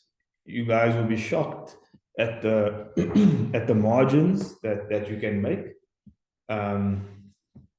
in the car buying and selling game.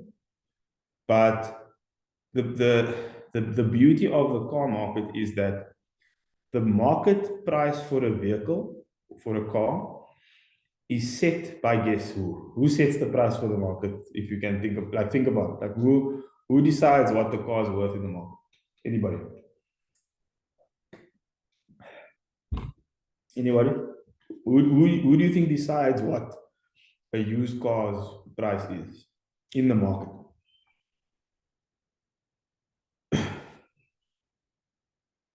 Not the manufacturer. A used car. Not the manufacturer. They dictate new car prices for sure. Not collectors, no. Previous owner, nope. I'm talking the market price. So you guys are all right. The elements of it, right? Yes, they all do set pricing, but at different level. In the retail, in the marketplace, like the car market, you as the owner, right? So if I buy a car, so a car's got three different prices. There's a book value, right? Which is what sort of an insurer type person would say that's what it's worth. Then there's a trade-in value, which is sort of a guideline for what this car could be traded in for should someone be buying another car. Then there's the retail. Then there's the retail price, right? So retail being, retail is retail because if I'm a dealership, I buy a car in, I'm taking the risk. I have marketing costs, I've got rent, I've got staff to pay, blah, blah, blah. I'm putting this car on the market for sale, and I'm going to wait for it to sell. So there's a retail price for that, which will always be higher than trade. But then there's a fourth one, which is called the market price. And that market price is set by the dealerships. So if there's 15 dealerships with the same car, let's say it's a G-Wagon, Mercedes G-Wagon, and they all decide that a car with a certain year model, certain mileage is this much, and they all price it at that price, then that's the market price. Then if you come in as a dealer and you go, maybe you paid too much for the car when you bought it in. Now you can't price any different because that's where the market's at. So now let's say the car is 3.5 million. It's an expensive car. I'm using it as specifically for example. 3.5 million rand is the market price for the car. Right? This is now the top end of the market. Right? That dealer, on average, a car dealership makes 20% margin. So whenever you see a car online, like if you see it on Auto Trader or wherever, you can almost know for a fact that dealership paid 20% less for that car. So that 20% is the profit margin. And it's basically the profit they're making on the cash, on the capital they invested in taking the risk of buying that vehicle into stock. And now it sits and it needs to sell. But it may take some time to sell. So that 20% covers the capital costs, then the time it takes for it to sell, the rent, blah, blah, blah, the marketing, the staff, all of that. So you need to, and then your total margin after everything's taken into consideration. I'm doing this because you need to think of all these things when you're pricing. Maybe the margin was 20%, but after you take away all the costs and things that have to be factored in, maybe it's 10%, right? So the market sometimes dictates what price is, and the only way you can ensure that you make enough money is in the car industry now, for example, is if you buy properly. And if you buy too expensive, right, you're going to end up, you'll never lose out, but you'd not necessarily make as much money as you want to make or would like to make. And that is a construct that is universal. So when it comes to you pricing, when it comes to companies, when you use services and you say, oh, it's good value for money, you must understand that there's a mechanism behind how they got to that price. Okay. And sometimes it's not good economics, right? Sometimes it's called unit economics. Sometimes the unit economics don't actually make sense, right? And you need to look at your unit economics, which means in your setting, unit economics would be the costs to deliver this one service and this service. right? And does that make commercial sense for you? I.e., am I making a profit from my time?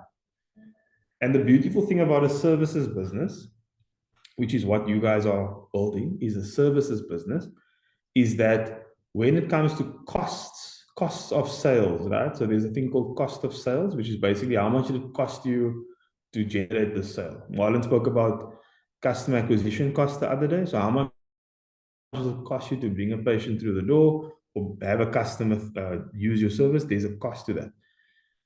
In the services business, you're not buying anything. So you don't have a big capital outlay. Your profit sits in how efficiently, right, you can manage all the different mechanisms that allow you to deliver your service. That's where your profit sits. So if you are efficient with maybe how you schedule your let's say you've got 15, maybe you've got 10 GP practices that you're doing scans for.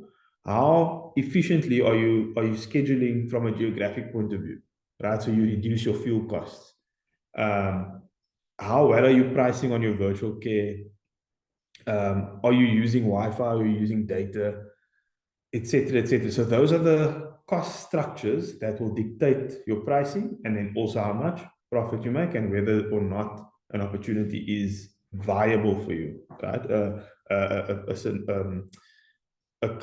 revenue model, commercial model is viable. Does that make sense? I I just wanted to sort of give, if that makes sense, just give me a thumbs up. If not, I can, if there's anything that doesn't make sense there, I can definitely explain again. But I think it's an important thing to consider, right? So healthcare is a business, right? It is very much a business. And if you look at the big businesses in healthcare, like Mediclinic, like the big hospitals, etc., their business models differ very much from yours, right? Like I said, a hospital is a big hotel. You are in the business of selling services in your framework, and you're trying to keep its structure as lean as possible. And lean means do not load on unnecessary costs unnecessarily.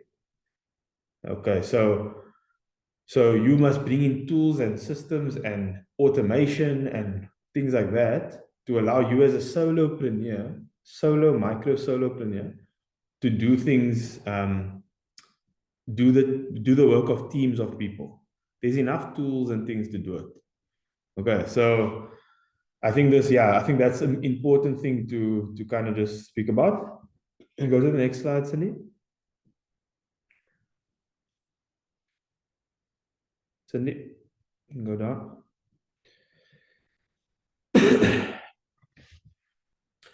Okay, so yesterday, I think it was yesterday when we spoke to Marlon, we looked at the acquisition strategies, right? So we looked at broad versus deep. And this is going to focus a lot. My view has always been, so broad is, in a marketing sense, you'll call it spray and pray. And spray and pray means basically you just kind of put a bunch of content out, you start doing ads, and you just go boss, you spend money, it's when you're looking at a funnel, you guys know what funnels are, right? Like sales funnels or customer acquisition funnels. So there's an awareness, and then there's a top of funnel and bottom of funnel. At the top of the funnel, it's sort of awareness, but it's very difficult to track the conversions of those people into paying customers. And then you have sort of bottom of funnel where it's very specific. There's a call to action, like you literally sending someone to a Google form to fill it out for a booking, that type of thing. So top of funnel, very high level awareness, very much. Yo, sometimes the color comes out like that. That's like social media. That's like high level. Then you get the direct stuff where you're really kind of focusing on. So you guys are gonna mainly, I think, okay, this is my view, gonna focus on the deep channels where you guys are gonna build out those relationships. And the reason I say deep is because, at least initially, is because from a relationship point of view and building out your relationship and your networks, I would spend some time initially doing that, right? And you guys already spoke about it. You know, you think there's opportunity for referral pathways and so forth, which there very much is. So SLAs means these service level agreements with the GPs. You need to go chat to GPs who are going to introduce you to other GPs, maybe go to a GP conference, you know, get a chance to speak about it there, build referral ecosystems, you know, engage with SMMEs and corporates. You really can do those things, right? You can go and become the wellness partner to a mid-sized business. Nothing stops you from doing that. Okay. Then when it comes to growth, you create these loops where, so we have a thing called refer a friend. It's just a simple thing where, you know, for 5 people that come, someone gets, you're not really supposed to do free consults and discounts and things. But the beauty of having your patient sort of sign a consent form that they become your patient, you can dictate the sort of the relationship you have with them. Okay. And it's in that relationship where the trust is built and you can start adding value to your patients, even if it is not the traditional way it's being done. But again, it's your customer, it's your patient. You can add value in the way you feel you want to. Okay, so then that will be I think the main focus for you guys initially. And then as you guys start building up some revenue, nothing stops you guys from building a social profile, doing some paid ads, you know, doing some user-generated content, which is just self-generated content. It's very out there. I bought a marketing agency, medical marketing agency 2 years ago. One of the biggest mistakes I ever made. And the reason I bought it was because I was really pressed by the HPCSA. You must, you know, market in a certain way. And I was really kind of bamboozled in a way into believing, you know, these things must be done in a certain way. And yes, there are frameworks, but ultimately, the purposes of marketing in healthcare, it needs to be driven by education, right? You can't go around and tell someone, I'm a better doctor than Kwanele, or I'm a better doctor than Raul, right? Dr. Sonazo is whatever. You can't do stupid stuff like that. But when you educate and you create educational content, that's fine, right? So that's a way to walk. And that's sort of the main tenet. I see a lot of, yeah. So you see, Bianca, like insurers and what is this, like pharmacies and stuff, like you said. So they are not bound by the HPCSA, right? So an insurance company can market anything and they can literally do anything.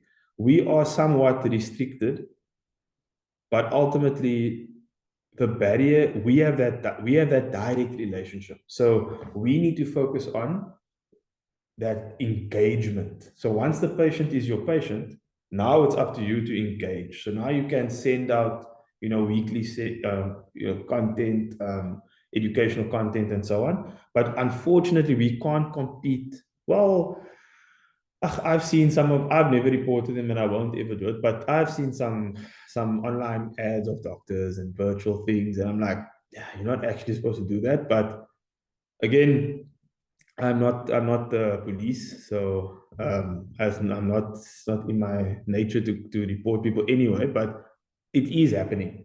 So we try to, and I always try to be above board, and I encourage you guys to do it too, but also know that sometimes patients also see value in different ways. I think we said it right up front, like a patient will come to you, they've already decided what is going to be the thing that they want. And I'm not saying you must give it to them, but just know that there's an expectation already from the patient. And unfortunately, it will sometimes influence how they perceive you. But yeah, the ethical minefields in the pharmacy adverts is real. But it's because they really can. But the doctor's superpower is the fact that you're the doctor and the fact that patients trust you. And that trust you've already sold yourself when they trust you. And you need to kind of work from that sort of position of trust and not abuse it. But also it's a unique space where, like, yeah, in this setting, you guys trust me, I think. And I can look at it and say, okay, I can let these guys do the wrong things or whatever. But I know when I went on an acquisition and retention strategy, I chose deep channels, right? So deep channels being building relationship, building the trust, building the community, and then from there, that's the model. I did not want to do broad based. That's why when I started and I got the first group of doctors together, I said, I want you guys to bring in patients. That was just a deep channel acquisition strategy. Nothing more, nothing less. Okay, so we can go to the next slide. Does that make sense? Does it make sense that it is more logical to go with the deep approach? I think that makes sense. You guys can just, if not, if anyone thinks otherwise, I mean, please pop it in the chat if you have some other thoughts, because there is definitely an argument for going broad spectrum. But I think initially when you're starting to build your product and your offering and so on, it's gonna just be a little bit more measured to start low, go slow, like we do with farms. I think that would be the best approach. And you'll see, like, as soon as you get some confidence and momentum, then you'll start, doing the ads, and it's going to be depending on your comfort. So I think yesterday we spoke a lot about the growth side of it. Marlon put that, what's that thing's name again? It definitely has more upfront costs, and if you have the capital to do it, and you feel your product and your offering is already well refined, I think you can. But for me, what I've learned is that because you're always iterating, you always you're starting at a point. You're going to start with 3 GPs.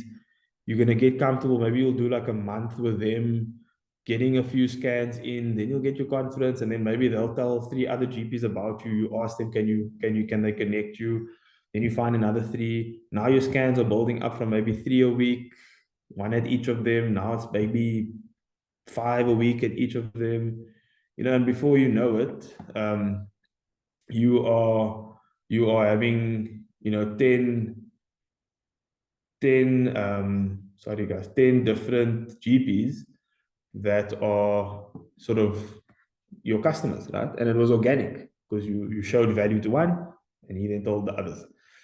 So that would be the approach. So from a growth point of view, I think you guys can really look at it in a staggered way. Even with a virtual care, you start with your friends and family, you experiment with it, see how the bookings go, see how they're engaging with the platform. Is it simple? Is it easy? And as you build up, you're then adding more channels, right? Now you maybe you decide to go to, what's a good example? You could find a spa, like a place that does yoga and stuff, and if that's your vibe, nothing stops you from presenting yourself as a doctor, right? When can we get on board to start seeing? I'm gonna show the app is in here. I'm gonna show you. Next week is your practical week, Mikhail. Then you guys need to go find 3 doctors on board and so on. But I will get to that now. So when you look at these growth pathways, each of them come with a cost. Okay, so that's the one aspect of it. It is the cost, right? But then there's also, I think there's an appropriate time to introduce the cost. Okay, so when you guys work through this and you look at the growth slide again, I'll tell you at some point, you see number 4, paid digital. So when I bought the marketing agency, the idea was that this marketing agency would have its own customers as well, but also then service my healthcare businesses. So I would then be subsidizing my internal marketing costs with revenue coming in from external clients. right? In theory, my thesis was amazing. In practice, it was a disaster. Okay, so I couldn't capacitate the business well enough to service both external and internal. The costs to staff it, to run both, cancelled out my my subsidizing theory for internal, and also I couldn't um, I couldn't keep up, and we couldn't deliver. We were burning the candle on both ends, right? So, but at some point we were spending over 200,000 rand on digital ads, on paid ads, for customer acquisition, and this was into our hybrid care model, brick and mortar virtual thing. And that was just because of how patients engage with doctors. We have to acquire them in a certain way, which is a more traditional way. And then they experience the service. And then once they are patient, then we start putting our other products forward to them, like subscription models, our SMME product, our chronic care. We've got this, which you guys can also use and do. It's got chronic care model, vouchers and so on. So these things come with a cost, but definitely worthwhile in certain settings. Loyalty and referrals is probably going to be a big one for you guys. So this is just sort of a growth plan, like a sort of how I would approach timing, when to tackle certain things, and then you're scaling up all the way to when you're making 150, 200,000 a month. You go to the next slide, Cindy.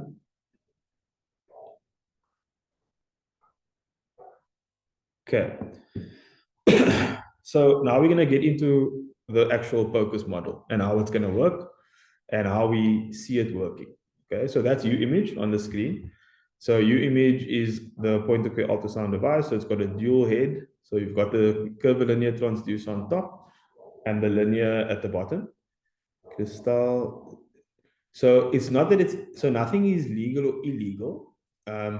So you'll just see, so there's a document that I want you guys maybe to just go have a look at. It's the HPCSA's marketing guideline document. Again, it's a guideline document. There are many doctors who just ignored it. They don't really get into trouble. I'm not saying, just ignore it, but I think just work within the framework to a degree. But we offer things like, and I encourage it also, I'm not against it, but it wouldn't be necessarily specials, but we've done sort of an element of discounting. We've done sort of discount vouchers where you buy a voucher.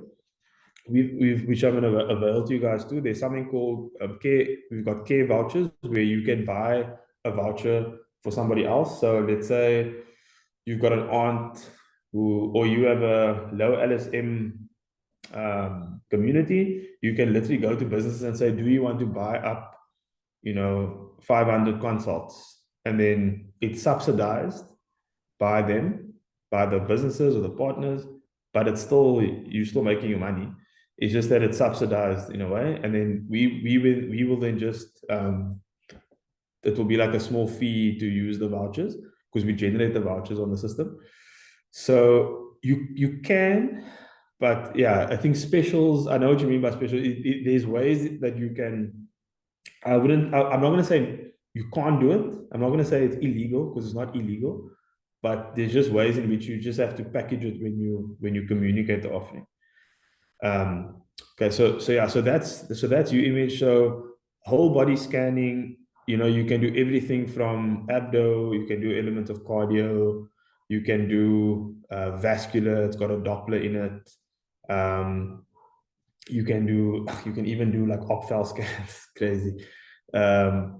It's pretty cool. And you guys will also get a tablet. So you're getting a Samsung A9 tablet, right? And that tablet will be where you'll be scanning on. So it's a direct Wi-Fi device. So the probe connects straight to the tablet and the scanning interface is on the tablet. And your images are scanned there, you capture them, you can annotate them, you store them, etc. Then also on the tablet, it will be your virtual clinic. So My Pocket Health is also on the tablet.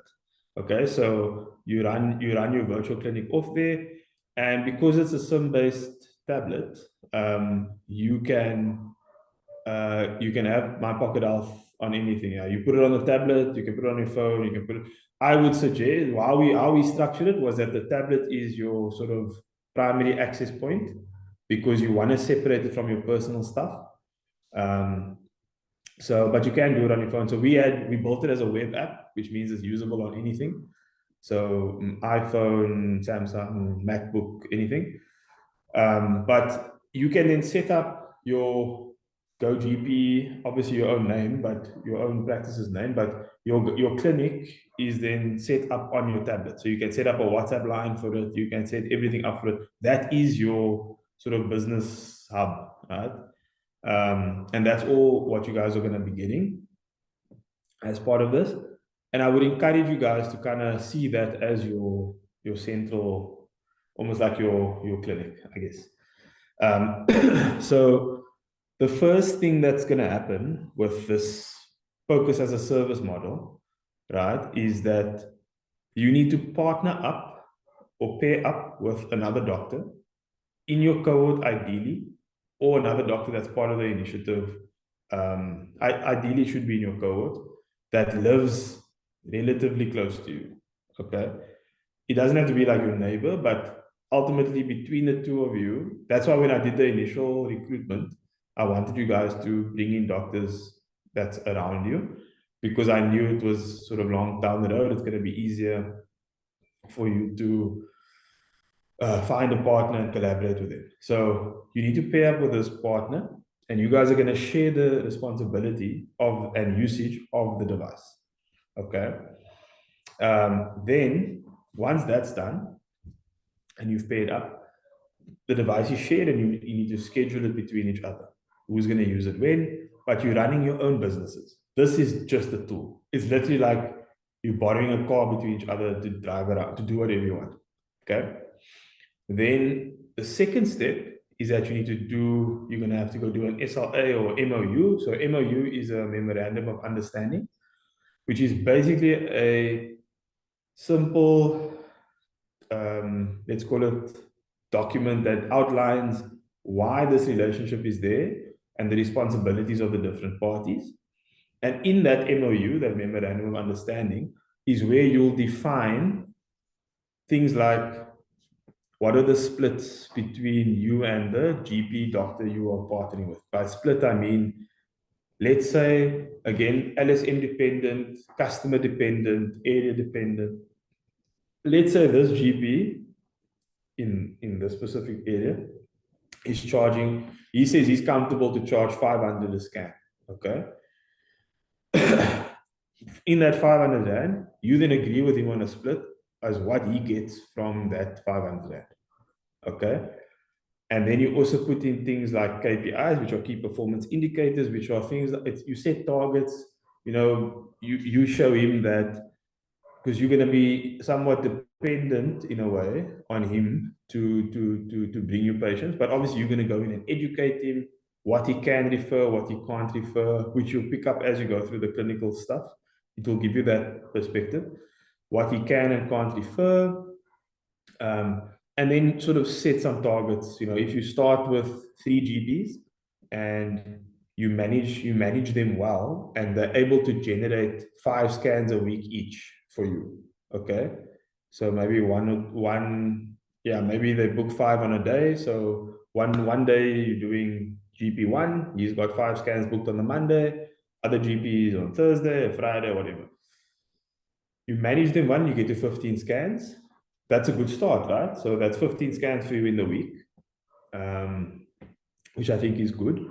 And the beauty of it is because you're leveraging other networks, right? If one doctor can only give you 5, right, and you only had one place you're working, that's all you were going to get. But because you're able to sell broad spectrum, and you're able to bring as many GPs as you feel comfortable that you can handle, you could have more than 100 scans in the week. right? That's a bit hectic, but I mean, you get what I'm saying. If you had a geographic region, maybe a 10, 15, 20 kilometer radius, and you said on this, I'm gonna earmark doctors in this area first, and I'm gonna see if I can have them book their scans on a Monday. You go to that area, you do as many as you can on that Monday. You can do a full day, right? Then the next day is in a different area. You say there's maybe 10 GPs there. You hit them all, you sign MOUs with them, get the commercials understood, hit the KPIs, you figure out your scheduling with them, and you go there. Then throughout the week, you can go to different regions because you're completely independent. Okay. So that's sort of the relationship you're gonna have with the GPs. From a booking point of view, you can decide how you want to run your booking. So if you want it to be, you know, on a WhatsApp or on an email, or you want to do a basic, usually the front offices will probably engage you and say, doctor has booked patients, so many patients for this day, for these scans, etc., etc. So just give me 1 second.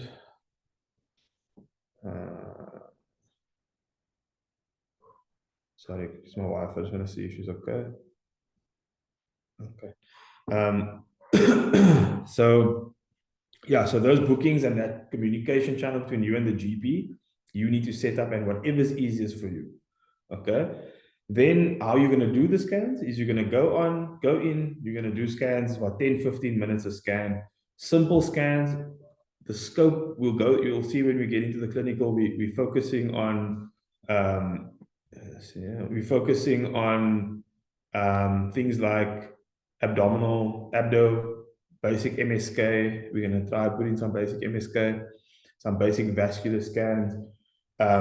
And as you go through it and you see what's common in those areas, you can also turn around and say, guys, can we get a session on X, Y, Z, right?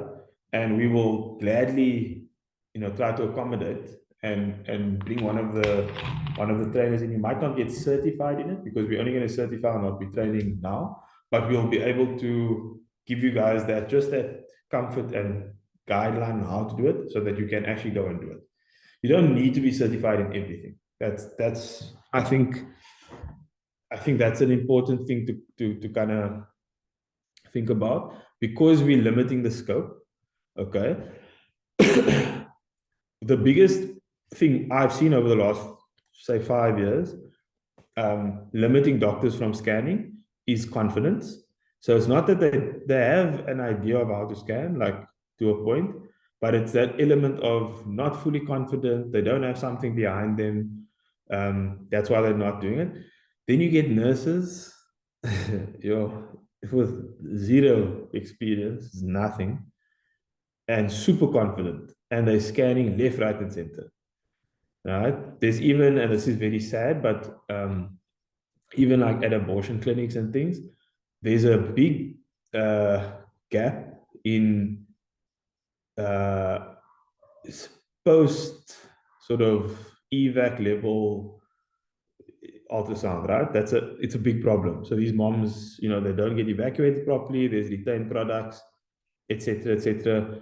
Just telling you guys about it. That is, I mean, we don't do it, but when we, from an ultrasound point of view, I tell my team, if it's a post evac, we then do it, because you rather just do it, even if you're not someone that's comfortable doing it, like doing the actual abortion, or initiating that. But that woman is post evac gonna need to be sure she's clear. And a lot of these places, they don't have ultrasound. And then you get places that do have, but it's run by someone that's not at all equipped or trained to do it. So I think that's, and then from a reporting and a sort of quality assurance point of view, so you're gonna then, after each day of scans or after each scan, you're gonna send that to the doctor who owns the practice, the GP, Or if they're comfortable, you can send it straight to the patient. It's their patient. It's their patient. It's not your patient per se. You're just doing the scan. But if the doctor's comfortable, again, depending on your MOU and how you have that relationship, you could send it from your tablet, clinic phone. Here's your scan. Give it to them on WhatsApp. Perfectly fine. You can send it to them. And then we want to have sort of weekly or monthly checks on how much revenue you're generating, how's it going, how many scans are you doing, and so on. So from a cost point of view, right? So remember I said earlier, I brought in costs into the model because I have to, because you need to understand that there are costs which impact your pricing. So you as the doctor, you're taking 80%, okay? Then the GP, the 80% of whatever the scan value is, could be 350, it could be 1,000, and whatever the value is, and it could be cash or medical aid. You are invoicing the GP. You're not invoicing the medical aids. You're not the doctor whose practice it is. He's gonna submit the because it's his patient. He will then just submit under the ICD-9 code and ICD-10 code that a basic ultrasound was done. You will invoice him or her, and they will pay you for their scans either weekly or monthly. They retain 20% of however much money was made from the scans. Then we've introduced something called a sustainability pledge or sustainability surcharge, right? And what that is a mechanism for us to build a sustainability pool. So we have to prove that this model is sustainable, okay?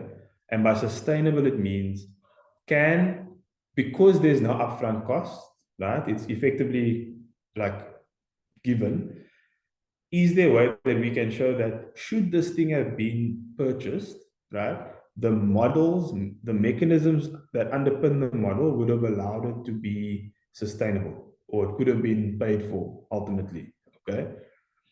Then there's an admin fee, not an admin fee, like a software fee for storage and cloud storage and all those things. So those are real costs, right?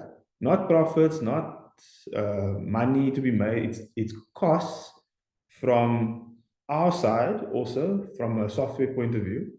But the pledge, the surcharge pledge thing is more sustainability pool because we want to do this thing, we want to do it again. Okay. So we need to prove that's why there's monitoring and evaluation metrics, because we need to prove that this thing is indeed commercially sustainable and sustainable on an impact level. Okay, so that's sort of how the focus as a service is going to look. Okay, so can you go to the next slide quickly, Cindy? So here's a practical example. So this patient presented to a GP in Mitchell's Plain about a year ago, I think. And one of the doctors who he operates independent, he's an independent guy, but he's not necessarily in the GOCP model, but he's an independent guy, he's a family physician, he loves ultrasound. So he sort of took this model on, and he's been kind of running with it for the last few years. So this patient presented to a GP, and in the normal scenario, this GP, and it's sad because this has been built up over a long time. This mass was there. I mean, you guys can see that thing has grown and grown and grown over the last 2, 3, 4 years. And the GP had been seeing this patient. Like it's not the GP, old GP has been seeing her for the last 3, 4 years, and there was never an intervention at all. But because our guy had this model, and the GP knew that, or had a relationship with him to come and do scans, he then went through and he actually did the scan at the bedside, in the GP's rooms, and he found this mass, right? So it was an anterior thyroid cyst, which was found. Okay. And if you think about it, the impact that's having on that patient, this is a private patient. So she would have had to go in a traditional route, she would have gone, see the GP, refer to radiology, no medical aid, go to radiology, couldn't go to radiology. It's 3,500 rand a scan or whatever the number is, something ridiculous. And the patient would probably have been lost in the she would have not have gotten the care she needed. So this guy, he charged 750 or 650, I think, for the scan. That's what the GP charged the patient. And he made that money. The patient was happy because now she knew what it was, which she didn't know before. And then at least it accelerates the disposition of the patient, because now, from a referral point of view, even if it's back to state, there's at least evidence of a scan, there's a history, there's some form of a workup, and that accelerates the path to surgery. So when we look at impact metrics and things, this is one of those things. Yes, there was money made both ways, but the patient got access to something she didn't have, and we've improved the referral pathway for that patient, because now government's happy to accept it because she's been worked up. She's got some form of imaging. Okay, so do you guys see the dual impact the focus as a service model has? Right, this extends to even things like antenatal care, those first trimester scans, DVT scans, vascular related stuff, musculoskeletal related things. Does it make sense? Do you guys sort of see how that is? You introduce your job you're doing is identify there's a pain point, and the gains are twofold. Okay, so yeah, if does it make sense? Does it? Yeah, a logical process. So, and can you see yourselves doing it? Can you see yourselves, educating the doctor, educating the GP on when and how we could potentially refer? Because if you go and take some time to study very common bedside scan related or bedside presentations that could warrant a scan, then you could actually start educating the doctors, right? And telling them, this could be a scan, because you'll do more scans, and yes, it will generate income, but you'll also you'll start screening in a way where you'll likely start identifying things a little bit earlier, and preventing downstream effects. So that's how that's going to work. Can you go through to the next slide, please? Okay, so I went through this now already at the top, but the booking process, how they confirm and so on. The protocols, you guys will get into that a bit more in the clinical side of things. But there's basic scanning templates, how you're going to scan, simple infection control. Then you're going to do a 10 to 15 minute scan and a very basic report. You'll just do it on the app, on the tablet. That will do a basic you'll do a basic report on what you found. So like that image you saw, so it will have the image, your annotations, what you think it is, cystic mass, blah blah blah, or fetus, estimated fetal weight, etc. And you put that in a simple report. And then we introduced the sustainability pool, which is to prove the sustainability of it, and expanding the model. And then there's obviously a fee to cover software fees and so forth, because that costs money. That's not for free. So these are the very small costs that make up, which allow you to scan or give you the tools and the platform to scan. But the margin you're making, you always have to think in margin as a percentage. So let's say you're making 500 Rand gross revenue. Sorry, let's say you're making 500 Rand revenue. Revenue being how much you're getting for your scan. Then you have a gross profit, which comes from some of the costs and things to do the scan. And then you got a net profit. So the beauty with this is per scan, your gross margin is over 70%. which is, remember, you're giving 20% away, and then there's maybe another 15%. So there's 35, your gross margin, right, is 65, 70%. Then you factor in maybe travel and so on. But if you do it, if your gross margin is, if your margin is 50%, that is beautiful, right? A business with a 50% margin on, their products or their services, beautiful business, right? The average margin, if you look at something like ShopRite or a big store or any wholesaler or retailer, those margins are 6 to 12%. Right? Car dealerships, I told you guys earlier, 20% max. In the services business, which is what you guys are in, margins can be significant. So anywhere from 40 to 60%. And it's all about how you manage your costs and your costs relative to your pricing and what you're able to charge in the market. Okay. So does that make sense?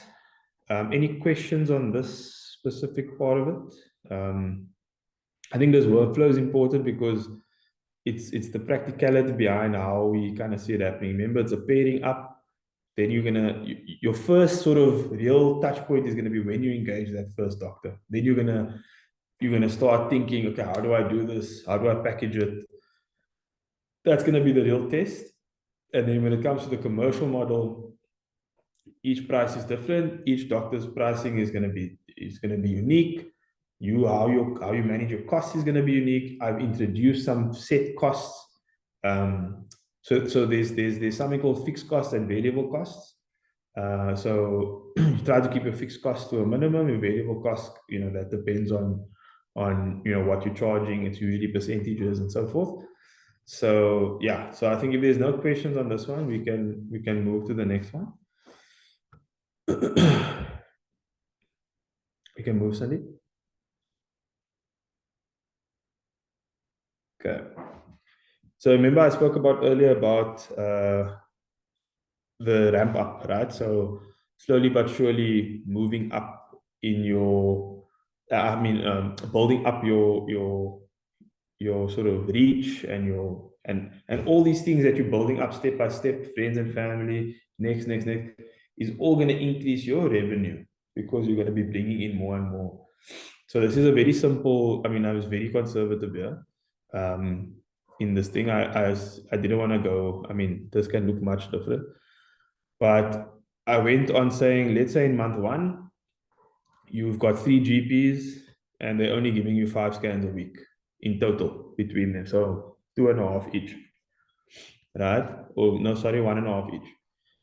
You end up doing 22 scans a month.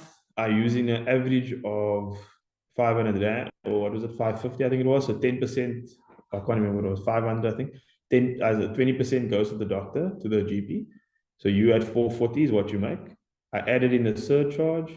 I added in the upkeep. Okay, I didn't put any upkeep in there. I added in insurance. I added in travel for the month, some marketing, if anything, and you can sit with a net profit in month 1. I'm assuming, again, I'm going very conservative.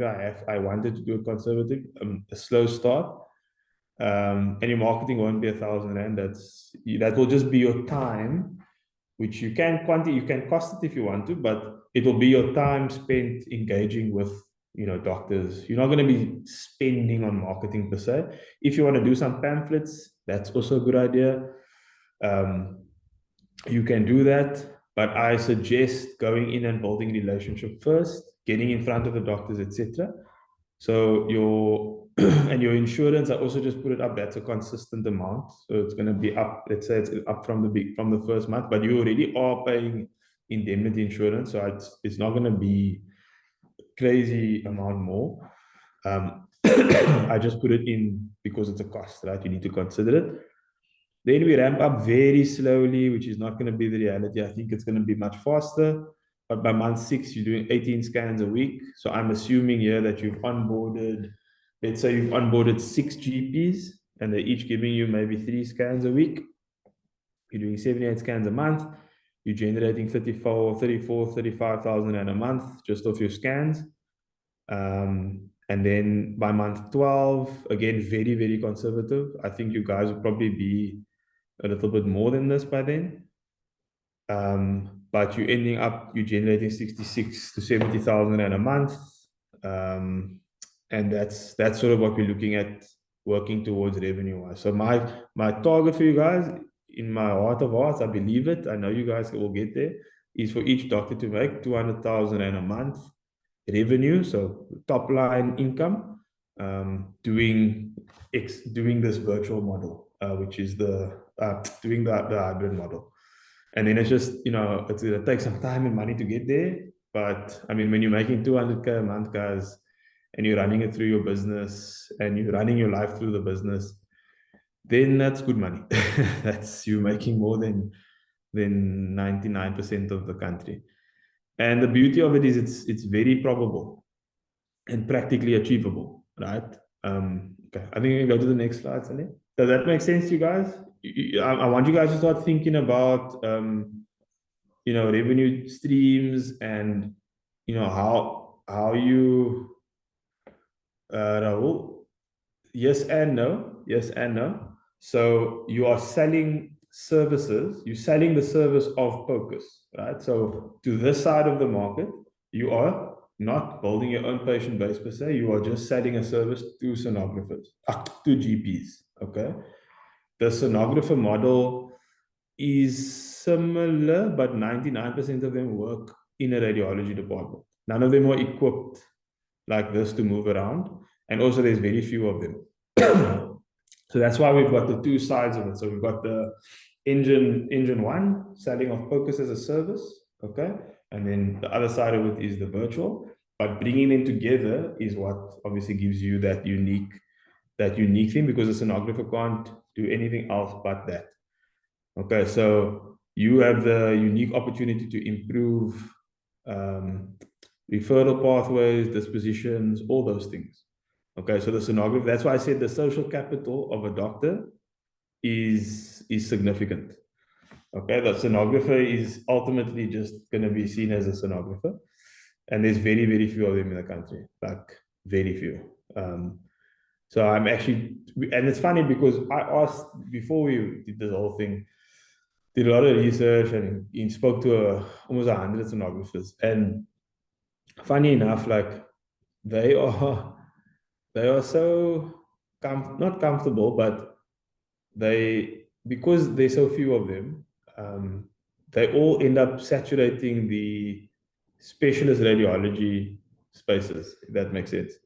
Not the in-room bedside stuff. Okay, they don't do that. So they would rather go sit at a mediclinic, which is run by another radiology department, where, remember, sonographers can't charge much themselves. Okay, so they operate under a radiologist who is able to charge radiology fees, and then they earn a salary under that radiologist. So yeah, so it is very much, it's very much similar. Adapted to work like Germany, Australia. Possible. We obviously want to, at least for 12 months, we want to, especially with you guys here, we want to see, how much is it assisting you guys? Is it getting you guys to generate more income and build out these care pathways? We're busy working on something similar in Kenya at the moment, but with nurses and midwives, where we're going through a similar program or process. It's early stages. We're just kind of exploring it now. But obviously, when you move into a different geographic area, it opens up a very different framework of rules and so on. But if it's something you thinking about and you see an opportunity, we can always discuss it. But we want to, yeah. No, you can use it within your own. Remember, you are building your own hybrid model anyway. But the beauty of this thing is that it's about stacking your income channels. Okay, so if you're gonna just be in this traditional GP setting, Rahul, then that's obviously limiting you. Not limiting you, but you're kind of dictating that you can only operate there. But you have the only limiting factor you have, honestly, is your time, right? That's actually the only rate limiting factor when it comes to an individual. You only have so much time. So yeah, I think, but it's good. And I think on that, going out of SA, we obviously focusing on tracking how well it does over the next 12-18 months. Does our cost for the device stay the same? No. So basically, the sustainability pool is just a mechanism for us to that surcharge falls away, and then only the 15, I think it's 10 or 15% for the software and storage fees is the only thing, but that's just the cost. That's just the um, to keep it working, I guess, because it's storage, it's image, it's a lot of data that's being stored and so on. We have our own storage, cloud storage service, yeah, I guess.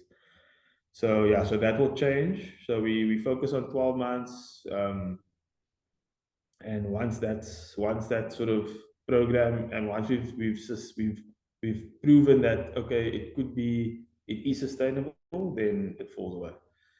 I see I've got 50 Rand, 10% upkeep fee.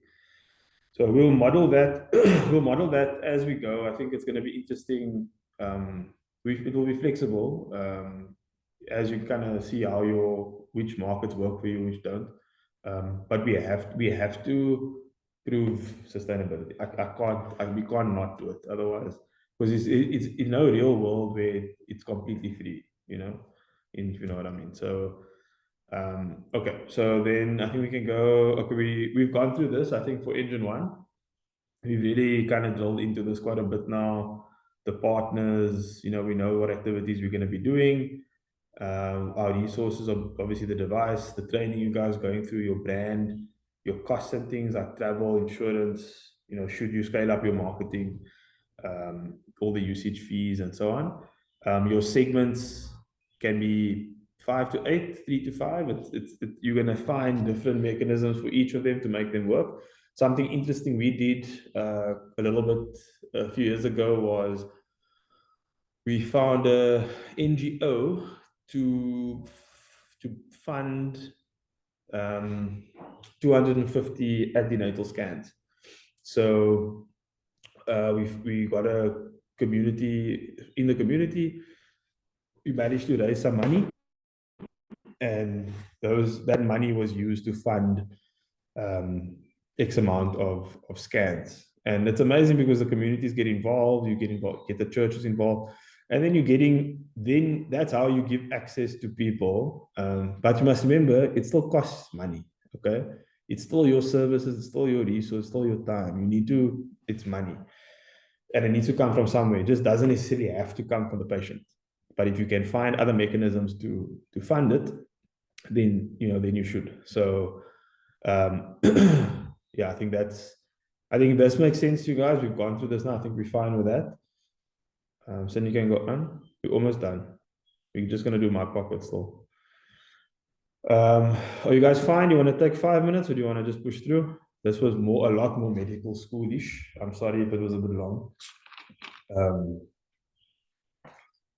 I told Marlon I'm not going to be able to finish this in the same time he did his one. Do you guys want to carry on for another 20 minutes or so? Try to finish by 1. Okay. So again, this is a slide we've seen now quite a few times from a value point of view. And I put it in again because some things customers care about, it won't change. And in our setting, our customer is not just patients. It's obviously we've identified more, and the GPs also. So you're going to have to spend some time educating and communicating the offering to them. By them, I mean the GPs and the market, as well as to the customer. So let me just do the clicks thing quickly. So basically, and this is something I want you guys to think about. So we pitched, so you guys know Clicks Pharmacy, right? Clicks the pharmacy. So this came competitor, very large corporate, big footprint, and so on. how I got involved with Clicks initially was we became Clicks's doctors, right? So we became the head office care providers. So obviously it was very strategic. I did it because I had a long-term strategy with why I wanted to get involved with Clicks, because I thought, I really wanted to work with them. They have a retail pharmacy as a customer, as a partner is a big deal. So the entry point was to become their head office doctors. And by that meant we contracted in to be in their head office, and we put a doctor there. Okay. So if you think about risk, they didn't pay us monthly, right?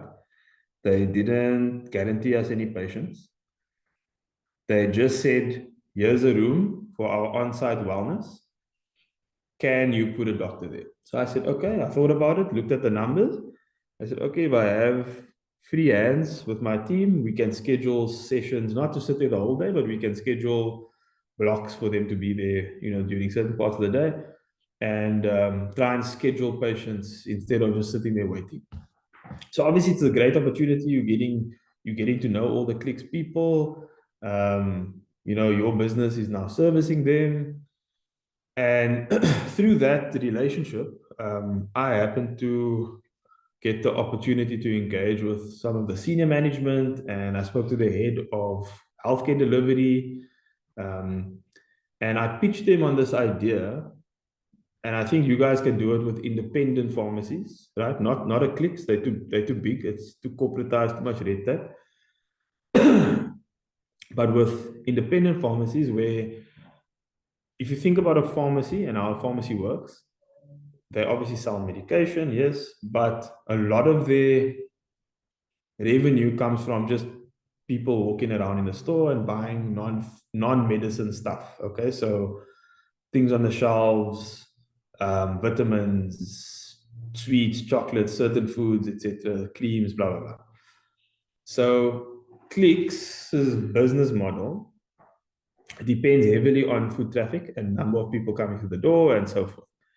Within Clicks, they've got these clinics. Okay, I don't know if you guys know that Clicks has these. I'm sure you know these little wellness clinics and things.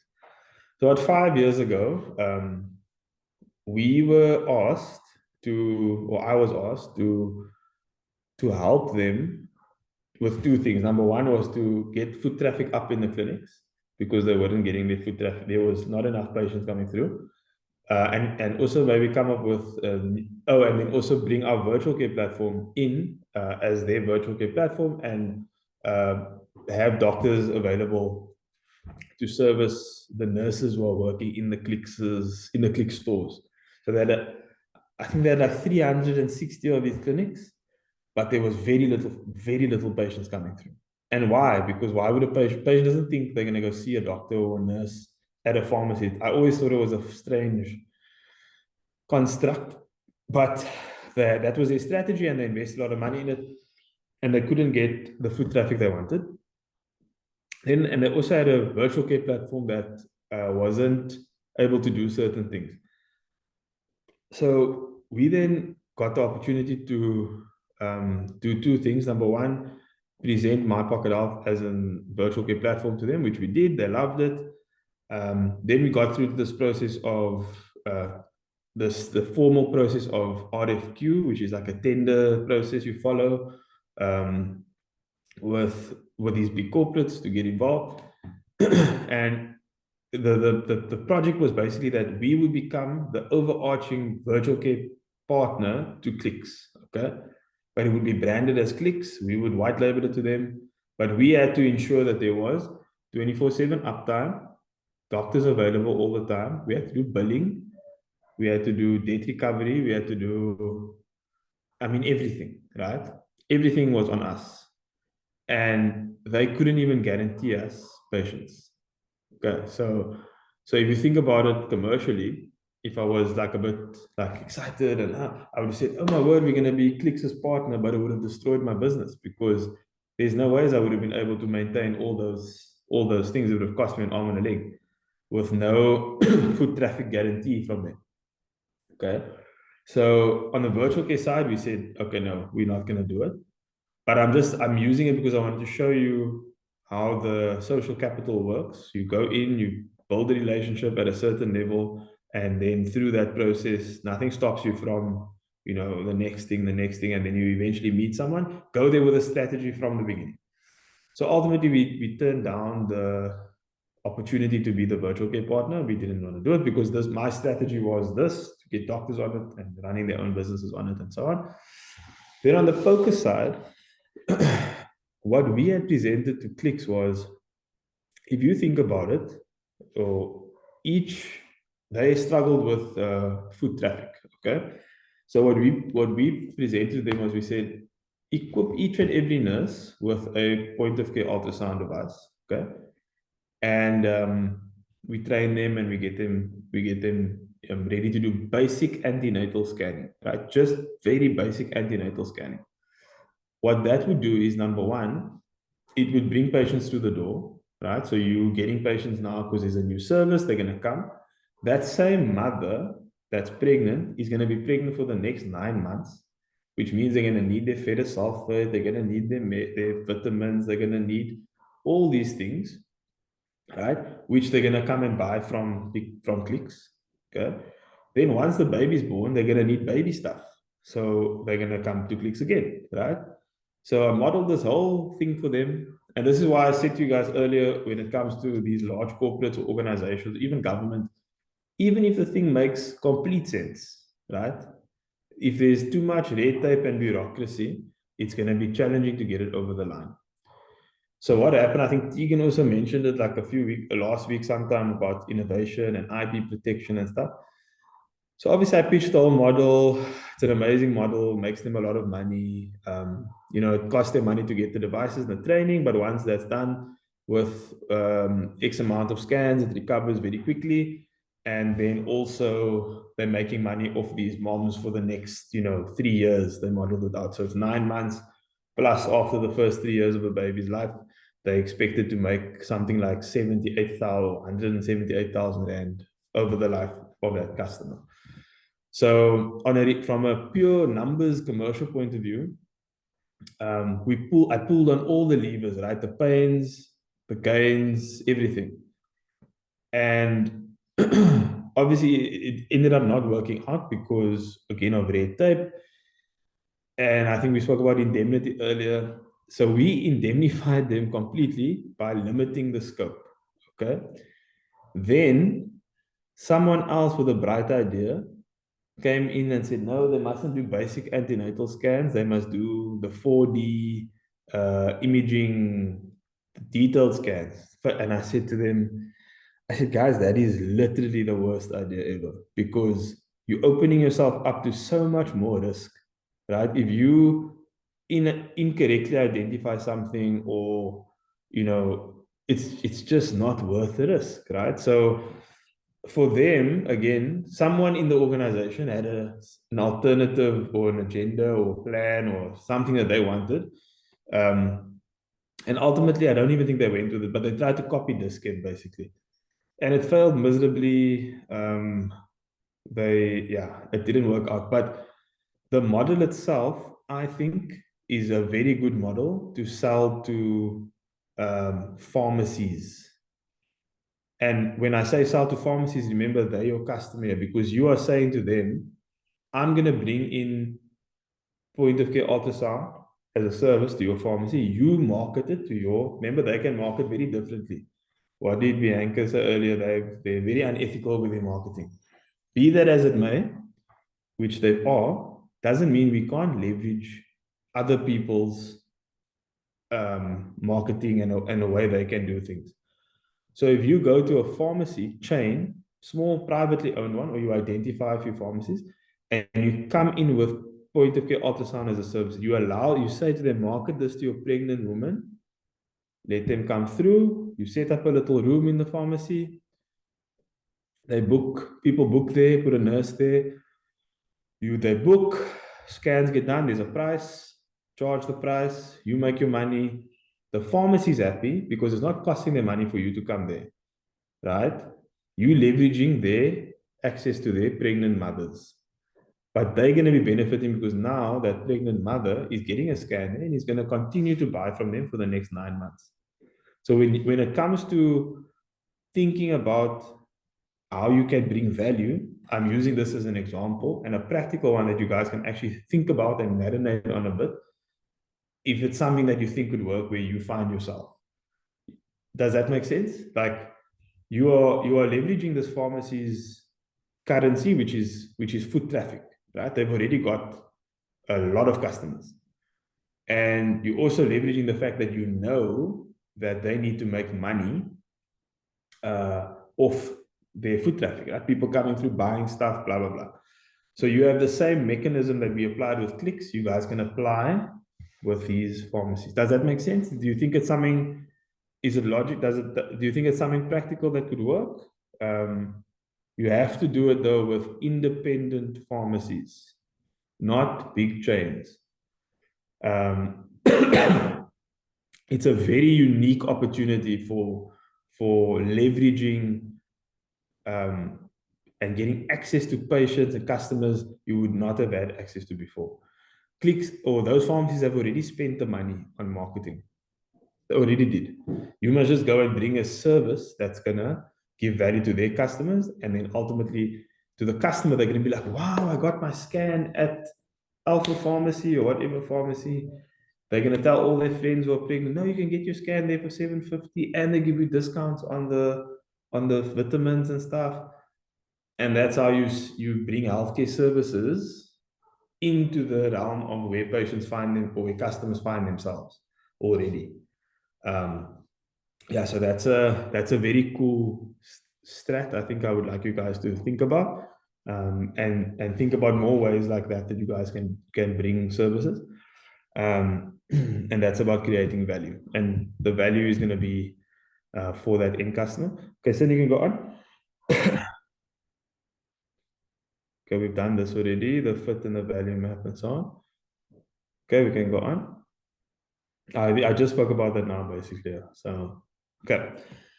So then the last thing is engine 2, or the second part of the model, which is your virtual practice and your own virtual practice.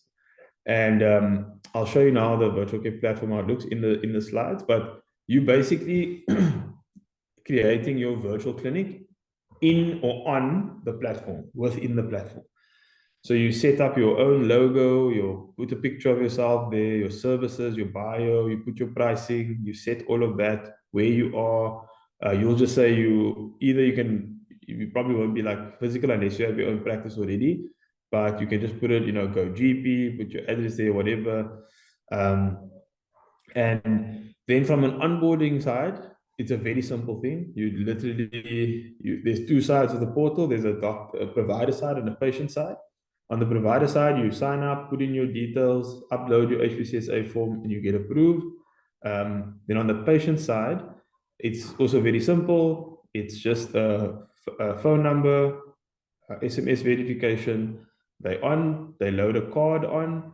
They can't see you until they've paid. Okay, so that's one thing that we kind of made sure of. But there's in-app payments. You can either do vouchers, so we can generate vouchers for you. So you'll see when you guys get the pack later, there's a voucher pack, so you can say 5 vouchers at a time.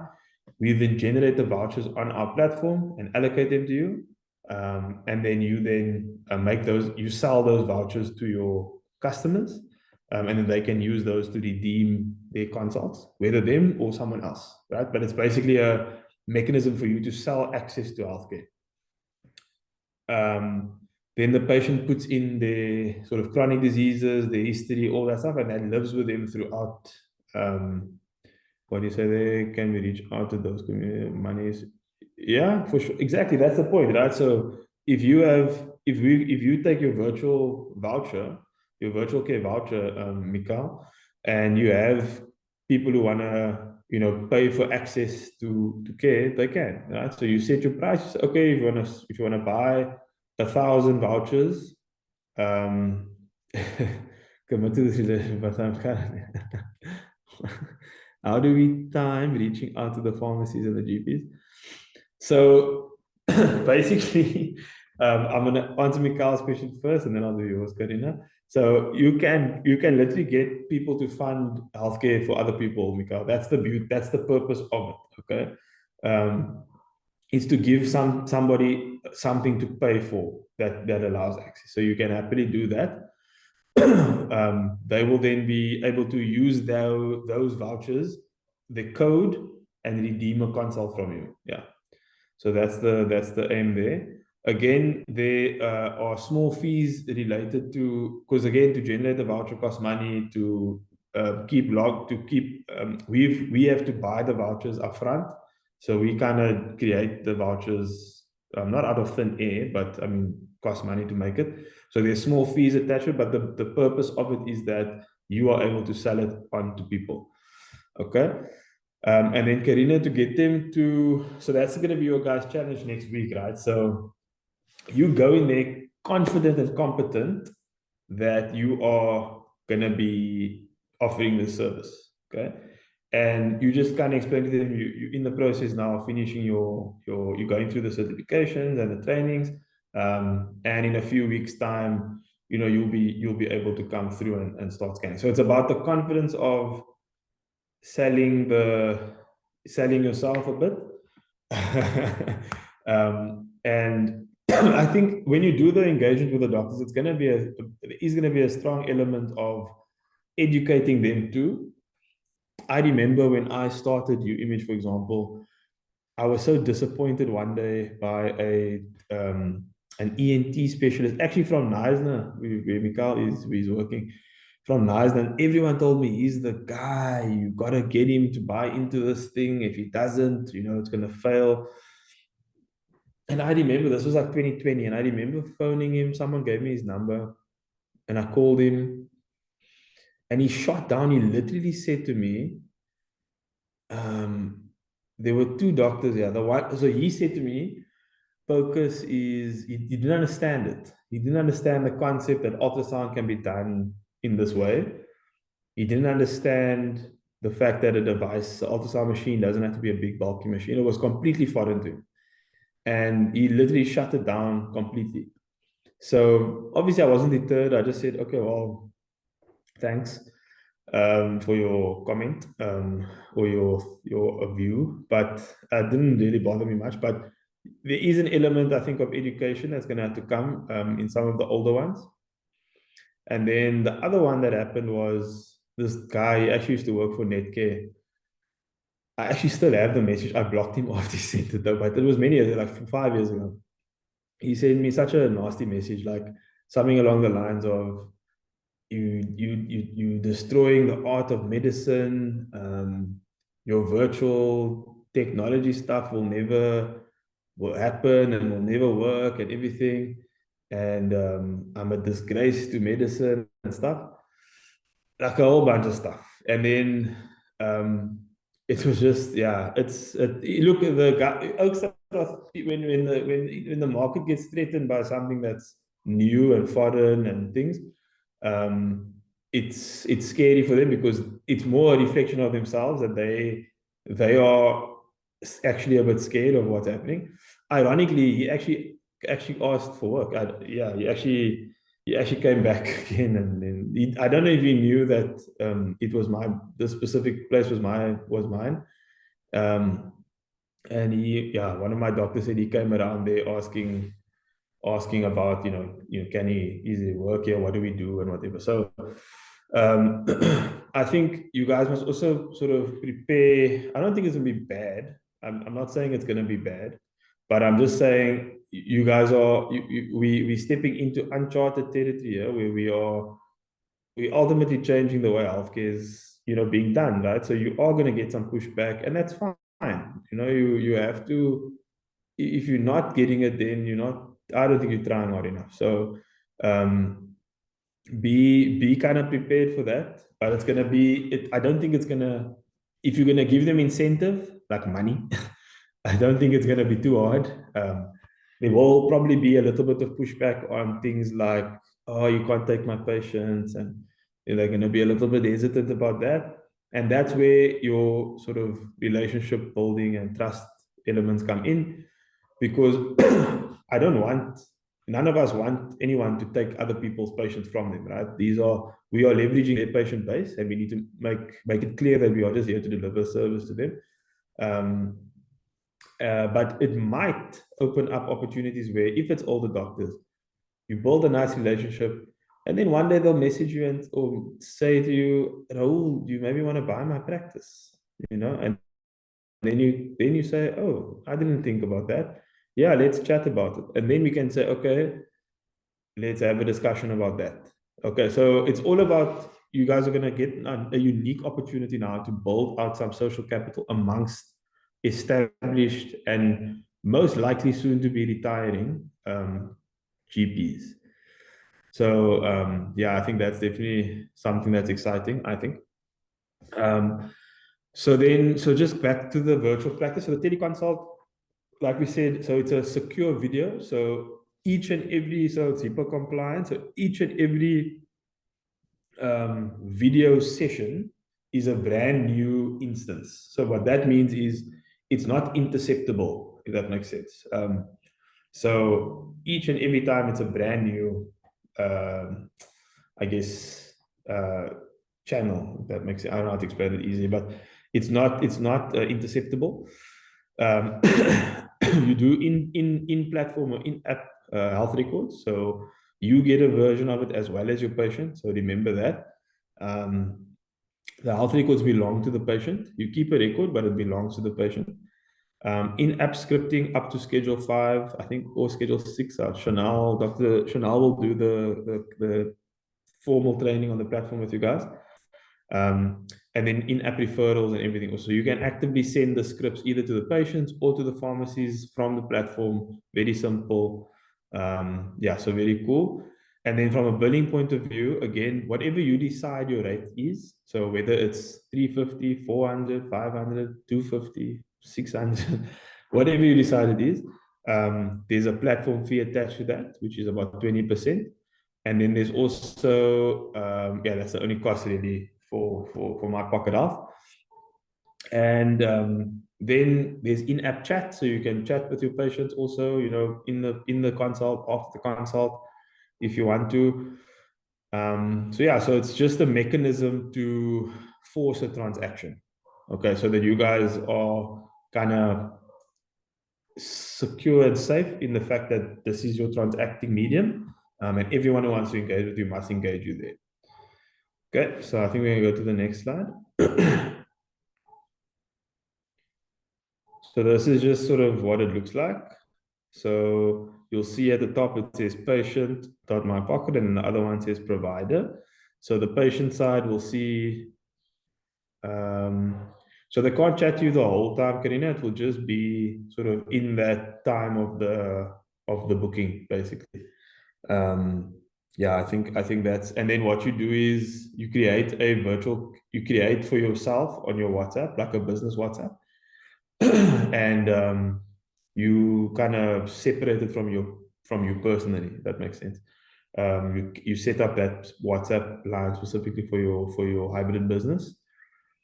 So you'll see they just sign up very simply with their phone numbers and their password. It's a very simplified system. I had some AI tech in here. It was mad, but I removed a lot of it because we realized simplification is actually the key, and just making something robust and reliable is more important. So on the patient side at the bottom left there, they can just choose, consult a healthcare professional. Your brand will be there. These are your patients. So yes, there will be other practitioners on the platform too, but they're obviously coming there for you, so they're your patient.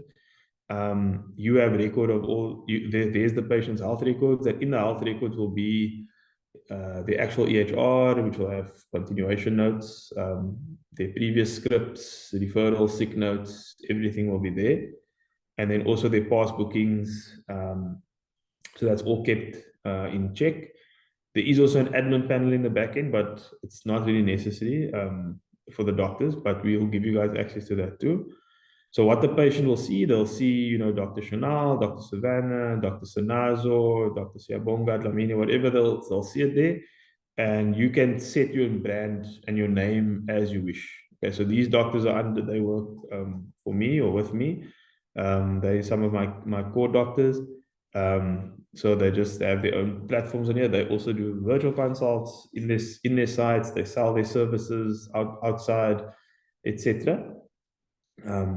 So as the patient, they'll be able to see all your available slots. So you on the provider side, you can schedule your slots, and you can also book follow-ups with your patients. So if you want to, and you can set your schedule, availability, 6 till 6 or 5 till 5 or 8 to 10, whatever the number, you can literally schedule it as you wish. And when you're setting up your profile, you can also set your pricing. You put a little bio there, your interests, your special interests, and so forth. And when you set up your profile, all your particulars, like your practice number and all that stuff, will always automatically flow through into your scripts. So that's one cool thing that's there. And your digital signature is secure on your script. And that will be there with every single sort of consult you do. Then I just put on the side here. So that's my pocket on the left. That's the platform. And then I'm just introducing you guys to something called WorkCare. Yeah, you can link it through because it's a web-based platform. You literally can just put the patient sign up link in there. You can embed it in there, and it will take the patient straight through. They can just register, and it will be automated like that. Yeah. So that can work. So WorkCare is, we've spoken about it a few times now, like who your customer is, the SMME is your customer, and so on. So we have created a product called WorkCare, which is basically a direct-to-provider primary healthcare model, which we sell to SMMEs. And I did say to the team, I'm gonna sort of introduce you guys to it. It's something you guys I'm happy for you guys to adopt. You guys can sell it. You guys can get involved with it. It's up to you. But we've already mapped out all the aspects that make up a direct-to-provider or employee-focused product. Okay, so it's like you sell the services to SMMEs, 5 to 50 staff, and there's various packages, from 350 up to 650 a month, and ultimately you are contracting with the owner of the business. But you also obviously need to have that autonomy when it comes to assessing the patients and so on. But it's all about employee benefits and optimization, reducing absenteeism, giving them a direct relationship with a provider, which is lacking. So if you think of things like Momento, like Health for Me and all these things, that's an insurance product. This is not an insurance product. This is literally just a relationship between you and an employer or an organization, and they pay a monthly sort of fee. They're basically buying care vouchers from you that they can redeem. But the best part of it, the most important part of it, is that you're removing a big pain point, which was so we had previously partnered up with some insurers, and it was a mess. Really wasn't nice, because unfortunately the model of insurance is so different to the provision of care, right? So the insurer sells, pay this premium monthly fee thing, and then there's a bunch of admin in between until you actually get to see the doctor. So that administrative headache, which has been a problem for patients and owners, we try to remove, so that they know that this is their doctor. So if you think about it, imagine a father, blue-collar worker, takes any form of healthcare home to his family. That's a big win, because this is a product that covers, it looks after the person who works there, plus his immediate family. And to know that I have a GP, and if you live in a middle to lower income household, that's my GP. So we use My Pocket Health as a transaction medium. So it's how the patients can access the doctor. So I'll give you a good example of it in action. So we have a customer that is a security, like they fit CCTV stuff and contracting work and so on. And they're a customer of ours. So all their staff are sort of our customers, and it's already paid for. It's paid for by the employer, taken care of. They don't have to stress. So the one day, this one lady, she's an admin lady, she got a phone call from the school to say that her daughter had fallen at school and hurt her arm. In the normal setting, what would have had to happen there is that mother, who was the admin lady at work, she would have had to go ask the boss, can I please leave work now? I need to go to my daughter at school. So she'll ask, she'll leave. So that's a sick leave. Go to the school, fetch the child, take the child to the GP, sit there for the hour probably, eventually see the GP, just to be told, okay, the arm's not broken, it's fine. Give pain pills, kid misses school, misses the exam. Mom doesn't get the meds there either, has to leave the GP, go fetch the meds. So that's an entire 6-hour process. So with this model, what happens practically is that this mother was now already a customer of the model. So she could access the virtual care platform from work, right? So she just went onto her phone, it's already been paid for, booked a consult with one of the doctors. Then we dialed the daughter. So now already she didn't have to leave work. Okay, so that's a big win. So from a pain perspective, employer is happy, doesn't work still going to get done. Employee is happy, doesn't take a sick day for nothing. Or yeah, doesn't take a sick day that she maybe didn't have. So she then books a consult with one of our doctors. We then dial the daughter in from school. So you guys know it's very easy to assess whether an arm is broken, right? It's pretty simple. Maybe there's a small hairline fracture, maybe you miss it, but ultimately, if you can wait there and you can move, it's pretty much okay. So we were able to reassure the mother, reassure the child. The child could stay at school, write the exam.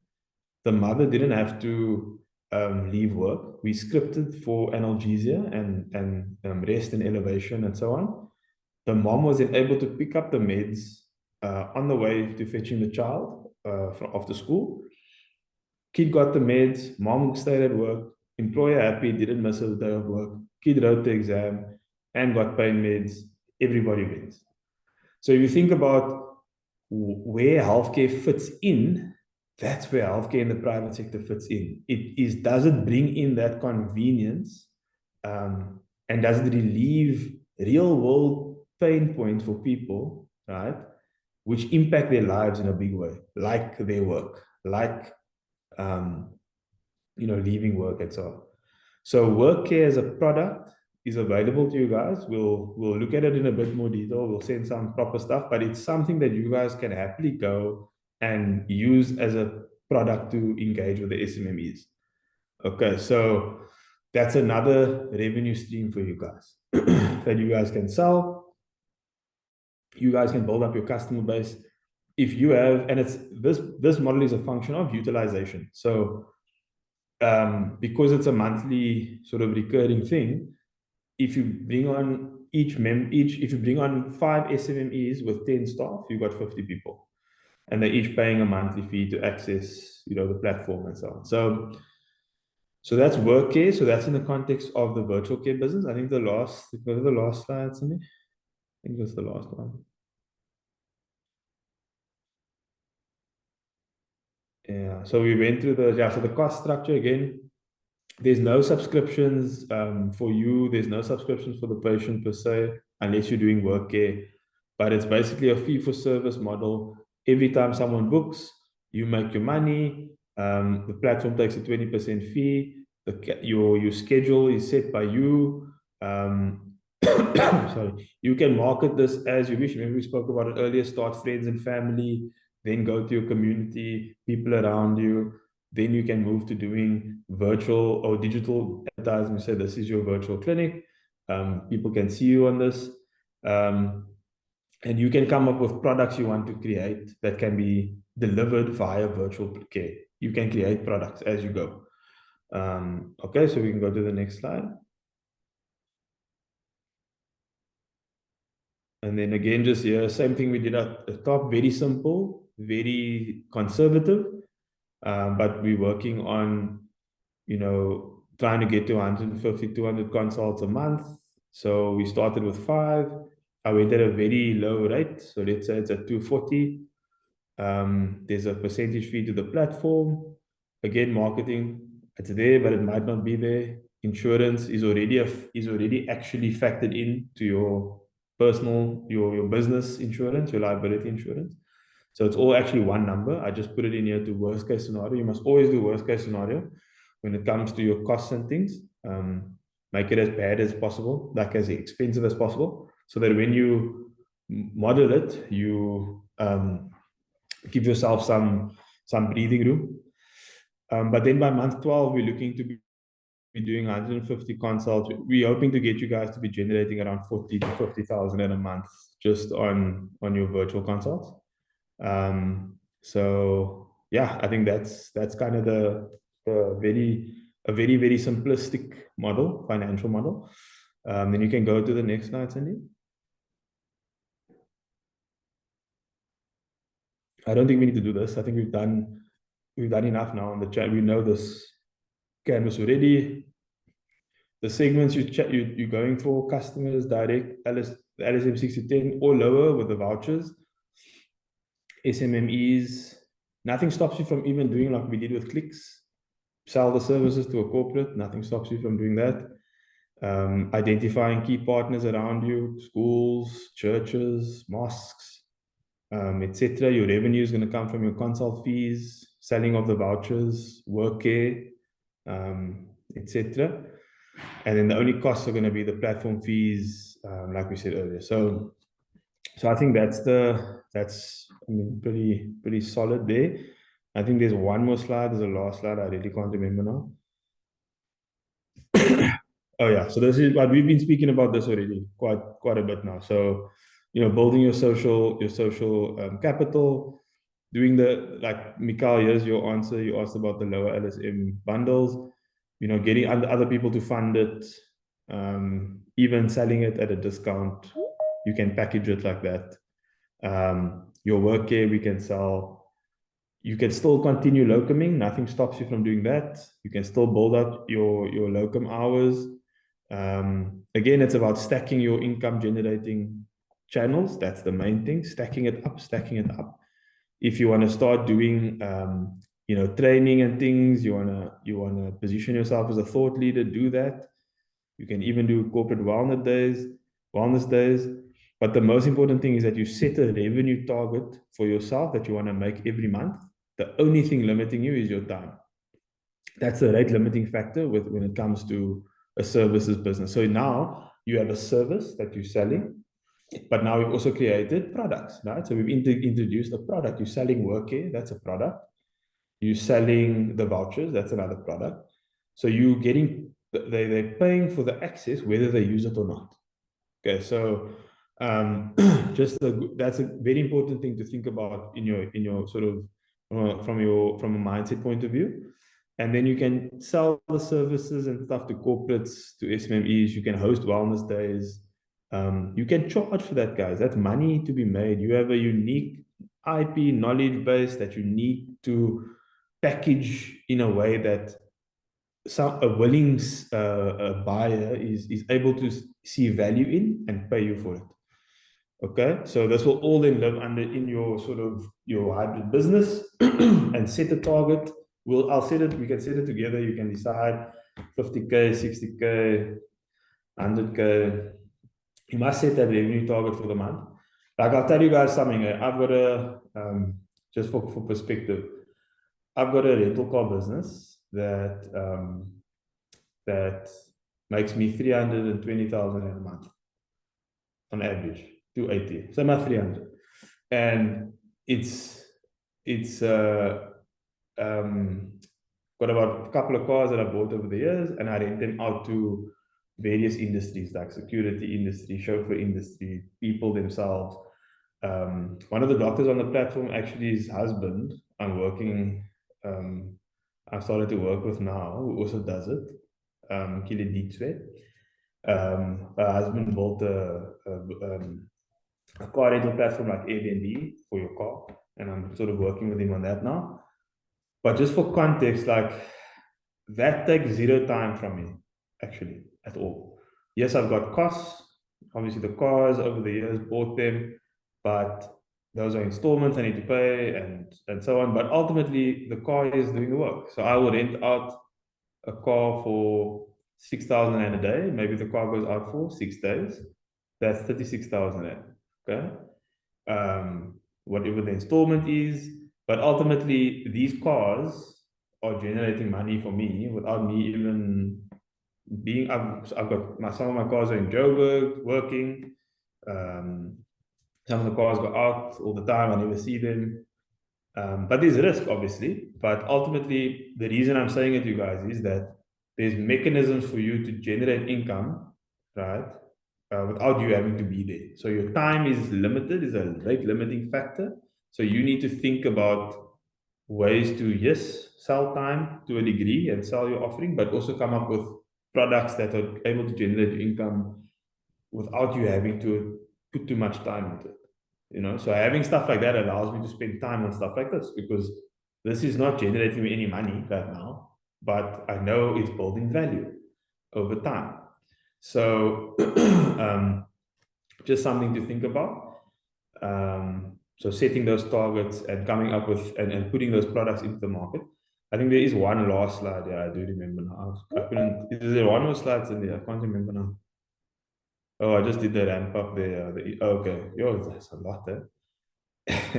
So this is just a ramp up of revenue.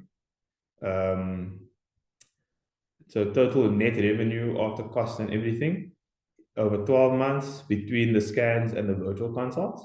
So this is after all the costs and things are off. And then I added there on the right, you'll see I added hours per week and capacity percentage. So these are things you must look at. So these are now breaking it down into hours, like the number of hours you have in the month, or in the week, sorry. So this is a lot of hours, right? So you're going to have to push. So the things that can increase your revenue is either increasing your price, coming up with different products, you know, that doesn't necessarily take up too much of your time. But that usage percentage is an important thing to think about because as an individual, as a clinician, as a doctor, you're selling your IP, your knowledge, your rate limiting factor is time. Okay, so so all the ancillary income you can generate from the vouchers, work care, local work, doing talks, etc., admin and travel and stuff. You have to factor all those things into your model when you're thinking of how much money you want to make and how much impact you want to have. Okay, then the last two stuff, yes, I forgot. There's two key elements of metrics we need to track. Okay, so there's impact metrics and then there's commercial metrics. So impact metrics are basically metrics that measure ignoring money, ignoring income, ignoring all of that stuff. It measures the impact you're having on the healthcare sector. Okay, so on early childhood development, on antenatal care, you know, public-private relationships and pathways, are you creating them? You know, how many new consults, you know, have you had? These are patients that maybe didn't have consults before. Are you managing to get access to the lower LSM? Because now you're moving into the realm of an entrepreneur business person, you have the flexibility to decide where your sort of heart lies and where you want to sort of give back in a way, but not for free, but where you want to root your skill set and your knowledge. And that's the nice part about building a business. You actually have a unique opportunity to pour from a full cup, you know, should you be there, and you can actually impact in a big way. And then we also want to look at how many, you know, how much are we giving access to those less fortunate. A very important thing I want you guys to do, and make a note of this if you can, when you start engaging the doctors and the market and things, try and get a baseline of what is currently happening. So let's say you partner up, a GP signs you up, get a baseline and say, okay, what types of patients are you seeing? Are you seeing, how many women are you seeing? How many, and get a number. How many scans are being done? Probably none. how many contraceptives are you, contraceptive consults are you doing? Get a baseline, etc. That type of thing. How many, whatever, right? So you get a baseline for what it looks like, and then you bring in some intervention or some new tools and new models, and then you measure, how is your influence or your presence there or your involvement changing the makeup of the types of patients coming there, the access they're getting, etc. I think it's an important thing to do for you and for the industry as a whole, because you then have a very good idea of, are you actually influencing or impacting change in some way. So I think from an impact metrics point of view, these are some very important things to look at, getting that baseline and then tracking these pathways. Like I remember Tegan was saying last week, he said, can you put a community worker in a room somewhere if they need help to do examinations? And yes, you can. That's perfect, because now you're building up that community, you're equipping someone, you're training them, and you're probably going to build up a lot of equity within that community if you start doing stuff like that. Okay, so are you going to be impacting where you're moving? And then the next slide, Cindy, is the commercial stuff. So the commercial stuff is obviously is commercial being, money and how much revenue you're generating, and what type of money, what type of take home are you getting, how many scans are you doing. I really want to get you guys, I can see it, you guys are each going to be generating 200K a month. I can just see it.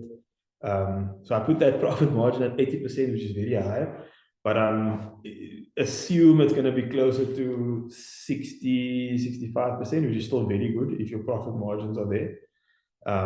That's a good business. Then, your utilization on scanning, are you filling up your capacity from a consult point of view? What is it costing you to get in front of a patient? So, what's it costing you to get the doctors on board? Are you having to do pamphlets? Are you having to have many meetings? Are you having to give them cake and tea or biltong or something? Those elements of it. And then also, how many GPs are you adding every month? Are you doing activations in the communities that's proper, etc. So there's quite a few commercial metrics that we want to look at, which I think is going to be very useful for you guys to track too. So those are the two things. So it's impact metrics and commercial metrics. And then the last slide, if I'm not mistaken. Yeah. So I've got a bureau, a medical bureau, that we want to appoint to help you guys with, setting up these things. So things like, from a banking point of view, you guys all probably have private bankers. But if not, but with a bank you're at, I would just recommend chatting to them about setting up a business bank account. Then from a setup point of view, right? So setting up a company for a GP is not as simple as just setting up a PTY. So a PTY is a limited liability company, which is how most corporates are structured, most commercial companies are structured. But you guys need to have a Inc. to practice. Okay, so it's not, the Inc. is just there to be registered with the different medical aids and stuff. Just hold on. Sorry guys, too many people looking for me now. Just went a bit longer than we planned. But the setup and stuff, the only cost really to you guys, I want you guys to do this yourselves. From a cost point of view, some of you may have it already, some maybe not. If you do, that's fine. If not, we'll happily help you guys set up your Incs, which is basically going to be just your company that you're going to run through. LibreMed can do that for you guys, and also then assist you guys with your SARS setup and stuff. We're not gonna, from an accounting point of view, I don't want to give you guys accounting services. I think we have a partner that's coming on we're doing the financial masterclass tomorrow, but we're in discussion with a partner called Stub, which is a very simple accounting software that you guys can run on your own, and then just use that instead of.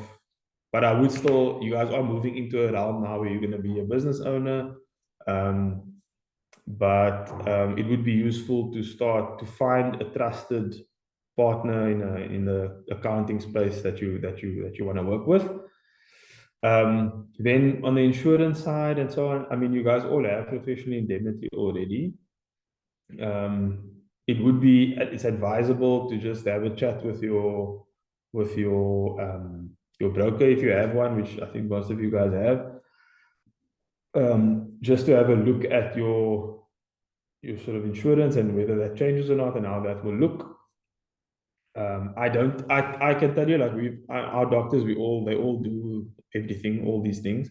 And I think the most expensive insurance of all of my doctors is like 1.5, I think, with everything, with scans, with virtuals, with everything. So, and then business insurance is, now that you have a business, it's advisable to have business insurance, which will cover things like any equipment, even the devices, worst case scenario, whatever you want to put in your business. You're going to run your business, you're going to start running your life probably through your business, which is a lot more efficient. Yeah, so that's kind of the things. I would just have those discussions. If you do have personal people that you've already been using for a while, it's advisable just to kind of discuss with them. Then things don't change too much. But yeah, the thing we will definitely help you guys with is setting up the inks, if that's definitely if that's going to be needed, and then also with the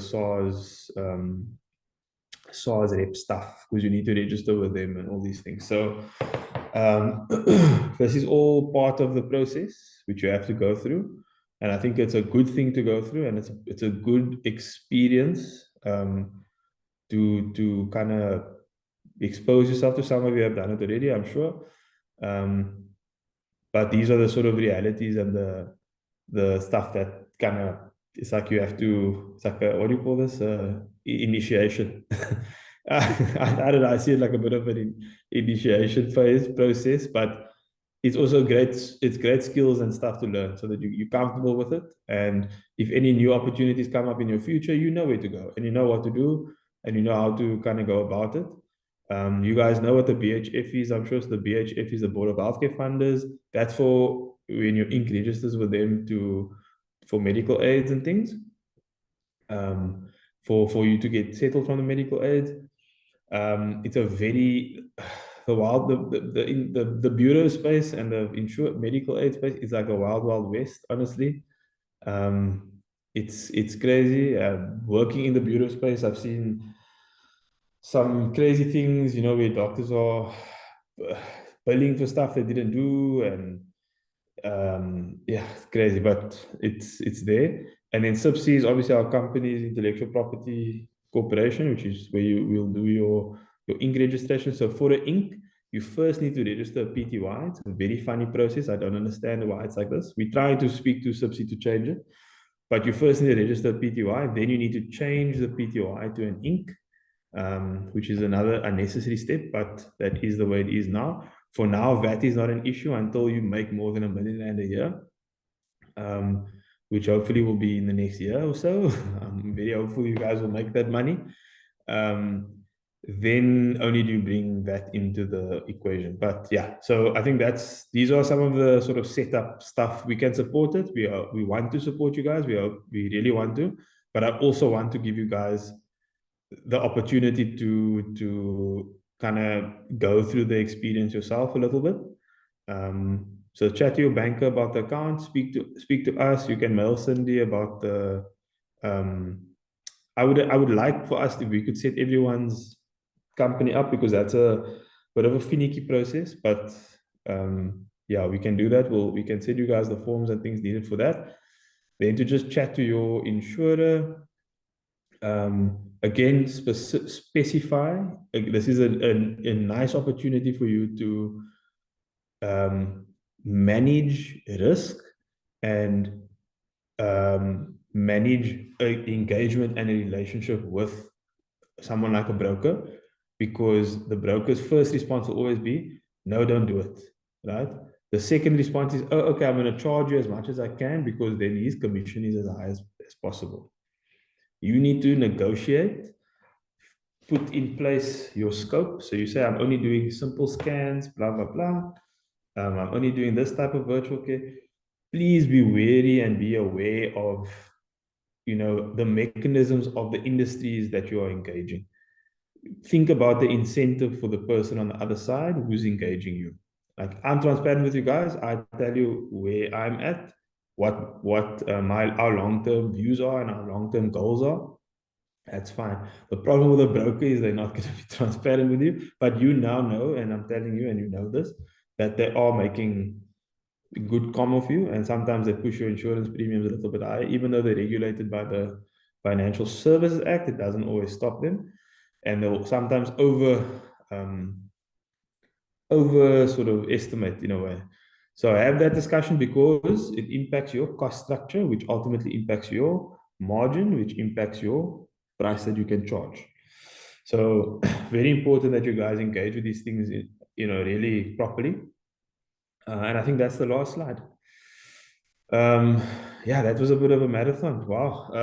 I'm sorry if it was a bit long, but this was an important session. I think it was the aim of it was to bring everything together that we've gone over in the last few days, and really give you a practical, see it with your eyes, what it's going to look like. I hope it did do that. I really hope it did. And I really, guys, I just the number 200,000 Rand is like in my mind. I just see it for you guys. Like I can just see it. Full independence, time on your own time. Yeah, you're gonna work hard, but ultimately you're building up, something significant. And you guys can see it there in front of you. You have the capacity to do it. You'll have the tools to do it. It won't be easy per se, but there's enough market for everybody, right? There's enough opportunity for everybody. It's just a case of getting stuck in and taking a bit of risk, and maybe getting said no to a few times, but that's part of the process. And that first no is the best one, because once someone says no, then you're just like, okay, next, and you don't worry about it anymore. It doesn't affect you as much. So yeah, thank you guys. I hope you guys are now at least a 7 or 8 after the session. If there's any questions or comments before we go, please pop it in the chat, or if you need to leave, that's fine. But yeah, if any questions, ask away or pop it in the chat. Yeah, Karina, do you have a question, anything? No? No questions? You guys good? Thumbs up? Happy? Okay. Cool. Sia, thank you. Cool, guys. Happiness. Then we can wrap it up. I'm a little bit late, but I really appreciate the patience and the time. I'm excited now. I'm really excited for the next phase. So tomorrow is going to be a masterclass on financial masterclass, and then